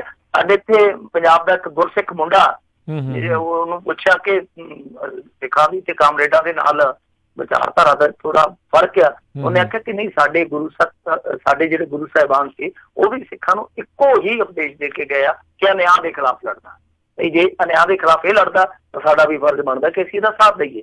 ਤਾਂ ਉਹ ਮੁੰਡਾ ਜਿਹਨੇ ਕਦੇ ਮੇਰੇ ਖਿਆਲ ਦੇ ਨਾਲ ਕਨਈਆ ਨੂੰ ਜਾ ਕੇ ਹੱਥ ਵੀ ਨਹੀਂ ਮਿਲਾਇਆ ਹੋਣਾ, ਉਹ ਜਾ ਕੇ ਉੱਥੇ ਸਪੋਰਟ ਕਰ ਰਿਹਾ ਉਹਦੀ। ਤਾਂ ਇਹ ਫਰਕ ਨਜ਼ਰ ਆਉਂਦਾ ਬੇਗੂਸਰਾਏ ਤੇ ਦੂਸਰੀਆਂ ਸੀਟਾਂ ਦਾ। ਤੇ ਜੇ ਕਨਈਆ ਜਿੱਤ ਜਾਂਦਾ, ਮੈਨੂੰ ਲੱਗਦਾ ਕਿ ਜਿੱਤਣਾ ਵੀ ਚਾਹੀਦਾ, ਜੇ ਕਨਈਆ ਜਿੱਤ ਜਾਂਦਾ ਤਾਂ ਨੌਜਵਾਨ ਲੀਡਰਸ਼ਿਪ ਵਾਸਤੇ ਇਹ ਇੱਕ ਬਹੁਤ ਸ਼ੁਭ ਸੰਕੇਤ ਹੋਊਗਾ। ਜੀ ਜੀ ਜੀ। ਤੇ ਜਾਂਦੇ ਜਾਂਦੇ ਇੱਕ ਹੋਰ ਸਵਾਲ ਸਾਨੂੰ ਫੇਸਬੁੱਕ ਤੋਂ ਆਇਆ, ਤਲਵਿੰਦਰ ਨਾਹਲ ਜੀ ਪੁੱਛਦੇ ਨੇ ਵੀ ਖਡੂਰ ਸਾਹਿਬ ਲੋਕ ਸਭਾ ਦੀ ਜਿਹੜੀ ਕੀ ਅਪਡੇਟ ਆ, ਡਿੰਪਾ ਅੱਗੇ ਆ, ਬੀਬੀ ਜਗੀਰ ਕੌਰ, ਖਾਲੜਾ ਜੀ, ਕੌਣ ਕਿਹਦਾ ਜਿਹੜਾ ਪਲੜਾ ਭਾਰੀ ਨਜ਼ਰ ਆ ਰਿਹਾ? ਨਹੀਂ ਦੇਖੋ, ਬੀਬੀ ਖਾਲੜਾ ਦਾ ਨਾ ਐਤਕੀ ਚਰਚਾ ਤੇ ਬਹੁਤ ਆ, ਜਿਵੇਂ ਟਕਸਾਲੀਆਂ ਨੇ ਸਪੋਰਟ ਦੇ ਦਿੱਤੀ। ਮੇਰੇ ਖਿਆਲ ਦੇ ਨਾਲ ਜੇ ਆਜ਼ਾਦ ਹੁੰਦੇ ਤਾਂ ਫਿਰ ਆਮ ਆਦਮੀ ਪਾਰਟੀ ਵਾਲਿਆਂ ਨੇ ਵੀ ਦੇ ਦੇਣੀ ਸੀ ਕਿ ਸਪੋਰਟ, ਹੋ ਸਕਦਾ ਸੀਗਾ ਦੂਸਰੀਆਂ ਧਿਰਾਂ ਤੇ ਵੀ ਦਬਾਅ ਬਣਦਾ। ਪਰ ਹਾਲ ਦੀ ਘੜੀ ਮੇਰੇ ਖਿਆਲ ਦੇ ਨਾਲ ਖਡੂਰ ਸਾਹਿਬ ਦੇ ਵਿੱਚ ਆਪਾਂ ਇਹ ਨਹੀਂ ਕਹਿ ਸਕਦੇ ਕਿ ਬੀਬੀ ਜੀ ਇਸ ਟਾਈਮ ਜਿੱਤਦੇ ਆ, ਹਾਂ ਬਹੁਤ ਕਲੋਜ਼ ਫਾਈਟ ਦੇ ਵਿੱਚ ਆ ਜਾਣ ਥੋੜੇ ਦਿਨਾਂ ਤੱਕ, ਤੇ ਅੱਗੇ ਜਾ ਕੇ ਫਿਰ ਸਿੱਟੇ ਪ੍ਰਭਾਵਿਤ ਹੋ ਸਕਦੇ ਆ। ਬਹਰਹਾਲ ਅੱਗੇ ਪਿੱਛੇ ਵਾਲੀ ਜੇ ਆਪਾਂ ਗੱਲ ਕਰੀਏ, ਨੰਬਰ 1 ਕੌਣ ਹੈ, ਨੰਬਰ 2 ਕੌਣ ਹੈ, ਨੰਬਰ 3 ਕੌਣ ਆ, ਉਹ ਥੋੜੀ ਜਿਹੀ ਕਈ ਵਾਰ ਜਾਂ ਜਿਹੜੀ ਸੋਚ ਹੁੰਦੀ, ਮੈਂ ਵੀ ਕਹਿੰਦਾ ਜ਼ਿਆਤੀ ਤੌਰ ਤੇ ਜੇ ਪੁੱਛੋਗੇ, ਉਦਾਂ ਮੈਂ ਕਦੇ ਵੀ ਇੰਟਰਸਟ ਨਹੀਂ ਲਿਆ, ਪੋਲੀਟੀਕਲੀ ਵਿਸ਼ਲੇਸ਼ਣ ਜ਼ਰੂਰ ਕਰ ਲਈਦਾ ਕੁਛ ਬੁੱਧੀ ਅਨੁਸਾਰ, ਪਰ ਮੈਂ ਕਦੇ ਇੰਟਰਸਟ ਨਹੀਂ ਲਿਆ ਕਿ ਕੌਣ ਜਿੱਤਦਾ ਕੌਣ ਹਾਰਦਾ, ਨਾ ਮੈਂ ਪ੍ਰੈਡਿਕਸ਼ਨ ਕੀਤੀ ਹੈ। ਪਰ ਮੈਂ ਜ਼ਿਆਤੀ ਤੌਰ ਤੇ ਚਾਹੁੰਦਾ ਕਿ ਬੀਬੀ ਖਾਲੜਾ ਜਿੱਤਣੀ ਚਾਹੀਦੀ ਹੈ, ਡਾਕਟਰ ਧਰਮਵੀਰ ਗਾਂਧੀ ਜਿੱਤਣਾ ਚਾਹੀਦਾ, ਜਿਨ੍ਹਾਂ ਨੂੰ ਮੈਂ ਜ਼ਿਆਤੀ ਤੌਰ ਤੇ ਲਾਈਕ ਕਰਦਾ। ਮੈਂ ਖੁੱਲ੍ਹ ਕੇ ਕਹਿਣਾ, ਚਾਹੇ ਕਿਸੇ ਵੀ ਪਾਰਟੀ ਦੀ, ਖੈਰੇ ਦੀ ਪੋਲਿਟਿਕਸ ਨੂੰ ਮੈਂ ਰੱਦ ਕਰਦਾ ਜ਼ਿਆਤੀ ਤੌਰ ਤੇ, ਮੈਂ ਜਿੱਦਾਂ ਉਹਨਾਂ ਦਾ ਅੰਦਾਜ਼ ਹੈ ਪੋਲਿਟਿਕਸ ਕਰਨ ਦਾ, ਤਾਂ ਮੈਂ ਕਈ ਵਾਰ ਉਹਨੂੰ ਰੱਦ ਕਰ ਦਿੰਦਾ, ਮੈਂ ਆਲੋਚਕ ਵੀ ਉਹਨਾਂ ਦੀ ਪੋਲਿਟਿਕਸ ਦਾ, ਪਰ ਜੋ ਉਹਨਾਂ ਨੇ ਟਿਕਟ ਦਿੱਤੀ ਉਹਦੇ ਲਈ ਸ਼ਾਬਾਸ਼ ਵੀ ਦਿੰਦੇ ਆ। ਪਰ ਜਿਹੜੇ ਇਹ ਚਿਹਰੇ ਆ ਉਹ ਜਿੱਤਨੇ ਜ਼ਰੂਰ ਚਾਹੀਦੇ, ਜਿੱਦਾਂ ਡਾਕਟਰ ਧਰਮਵੀਰ ਗਾਂਧੀ ਦੀ ਮੈਂ ਗੱਲ ਕੀਤੀ ਹੈ ਕਿ ਉਹ ਹੀਰਾ ਬੰਦਾ, ਹੀਰਾ ਇਸ ਕਰਕੇ ਨਹੀਂ ਕਹਿ ਰਿਹਾ ਕਿ ਮੈਂ ਉਹਨੂੰ ਜਾਣਦਾ ਜਾਂ ਮੈਂ ਉਹਨੂੰ ਲਾਈਕ ਕਰਦਾ, ਇਹ ਹੈ ਕਿ ਤੁਸੀਂ ਦੇਖੋ ਸਟਿੰਗ ਦੇ ਵਿੱਚ ਵੱਡੇ ਵੱਡੇ ਫਸ ਗਏ, ਵੱਡੇ ਵੱਡੇ MP ਫਸ ਗਏ। ਤਾਂ ਜਦੋਂ ਉਹਦੀ ਵਾਰੀ ਆਈ ਡਾਕਟਰ ਧਰਮਵੀਰ ਗਾਂਧੀ ਕਹਿੰਦਾ ਕਿ ਮੈਂ ਕਾਲਾ ਧਨ ਲੈ ਕੇ ਕਾਲਾ ਮੂੰਹ ਨਹੀਂ ਕਰਾਉਣਾ, ਅਸੀਂ ਜਿੱਤੀਏ ਜਾਂ ਹਾਰੀਏ ਕੋਈ ਫਰਕ ਨਹੀਂ ਪੈਂਦਾ। ਦੱਸੋ ਅੱਜ ਦੇ ਦੌਰ ਦੇ ਵਿੱਚ ਇਹੋ ਜਿਹਾ ਰਾਜਨੀਤਿਕ ਬੰਦਾ ਤੁਹਾਨੂੰ ਕਿਤੇ ਮਿਲ ਜਾਊਗਾ? ਤਾਂ ਮੈਂ ਚਾਹੁੰਦਾ ਮਨਵਿੰਦਰ ਗਿਆਸਪੁਰਾ ਜਿਹੜੇ ਬੰਦੇ ਨੇ ਹੋਂਦ ਚਿੱਲੜ ਵਾਲਾ ਸਾਰਾ ਸਾਕਾ ਕੱਢ ਕੇ ਲਿਆਂਦਾ ਕਿ ਸਿੱਖਾਂ ਨਾਲ ਕੀ ਹੋਇਆ, ਸਿੱਖਾਂ ਦਾ ਸਾਰਾ ਪਿੰਡ ਹੀ ਫਨਾਹ ਕਰ ਦਿੱਤਾ, ਮਨਵਿੰਦਰ ਗਿਆਸਪੁਰਾ ਵੀ ਜਿੱਤੇ, ਮਨੁੱਖੀ ਅਧਿਕਾਰਾਂ ਦੇ ਜਿਹੜੇ ਹਾਮੀਦਾਰ ਉਹ ਜਿੱਤਣ, ਗੈਰ ਸਿਆਸੀ ਪਿਛੋਕੜ ਵਾਲੇ ਲੋਕ ਜਿੱਤਣ। ਮੈਂ ਤਾਂ ਕਹਿੰਦਾ ਕਿ ਬਹੁਤ ਚੰਗੇ ਚੰਗੇ ਲੋਕ ਜਿੱਤਣ, ਪਰ ਗੱਲ ਇਹ ਆ ਕਿ ਅਸਲੀ ਫੈਸਲਾ ਜਿਹੜਾ ਹੁੰਦਾ ਉਹ ਲੋਕਲ ਵੋਟਰ ਨੇ ਕਰਨਾ ਹੁੰਦਾ। ਉਸ ਆਧਾਰ ਤੇ ਆਪਾਂ ਕਹਿ ਸਕਦੇ ਕਿ ਖਡੂਰ ਸਾਹਿਬ ਦੇ ਵਿੱਚ ਬੀਬੀ ਜੀ ਦਾ ਗ੍ਰਾਫ ਬਹੁਤ ਉੱਚੇ ਲੈਵਲ ਤੇ ਆਇਆ, ਹੌਲੀ ਹੌਲੀ ਹੋਰ ਵੀ ਸ਼ਾਇਦ ਉੱਚਾ ਜਾ ਸਕਦਾ, ਪਰ ਹਾਲ ਦੀ ਘੜੀ ਇਹ ਨਹੀਂ ਆਪਾਂ ਕਹਿ ਸਕਦੇ ਕਿ ਬੀਬੀ ਜੀ ਉੱਥੇ ਬਹੁਤ ਅੱਗੇ ਜਾ ਰਹੇ ਆ। ਹਾਂ, ਉੱਥੇ ਟੱਕਰ ਦੇ ਵਿੱਚ ਬਣੇ ਹੋਏ ਆ, ਇਹ ਵੀ ਬਹੁਤ ਵੱਡੀ ਗੱਲ ਹੈ। ਜੀ ਜੀ ਜੀ ਮਿੰਟੂ ਜੀ, ਬਹੁਤ ਬਹੁਤ ਤੁਹਾਡਾ ਧੰਨਵਾਦ, ਤੁਸੀਂ ਸਾਡੇ ਨਾਲ ਜੁੜੇ ਇਹਨਾਂ ਖਬਰਾਂ ਬਾਰੇ ਜਾਣਕਾਰੀ ਦਿੱਤੀਆਂ। ਅਗਲੀ ਵਾਰ ਤੱਕ ਲਈ ਬੜੀ ਮਿਹਰਬਾਨੀ, ਪਿਆਰ ਭਰੀ ਸਤਿ ਸ੍ਰੀ ਅਕਾਲ ਜੀ। ਸਤਿ ਸ੍ਰੀ ਅਕਾਲ ਜੀ। ਤੇ ਸਰੋਤਿਓ, ਇੱਥੇ ਸਾਡਾ ਪ੍ਰੋਗਰਾਮ ਖਬਰ ਤੇ ਨਜ਼ਰ ਸਮਾਪਤ ਹੈ। ਮਿਲਦੇ ਹਾਂ ਅਗਲੀ ਵਾਰ, ਉਦੋਂ ਤੱਕ ਲਈ ਮੇਰੇ ਵੱਲੋਂ ਵੀ ਪਿਆਰ ਭਰੀ ਨਿੱਘੀ ਸਤਿ ਸ੍ਰੀ ਅਕਾਲ ਜੀ। ਉਹਦੇ ਵਾਸਤੇ ਰਹੋ, ਹੱਸਦੇ ਖੇਲਦੇ ਰਹੋ, ਸੁਣਦੇ ਰਹੋ ਪੰਜਾਬੀ ਰੇਡੀਓ USA।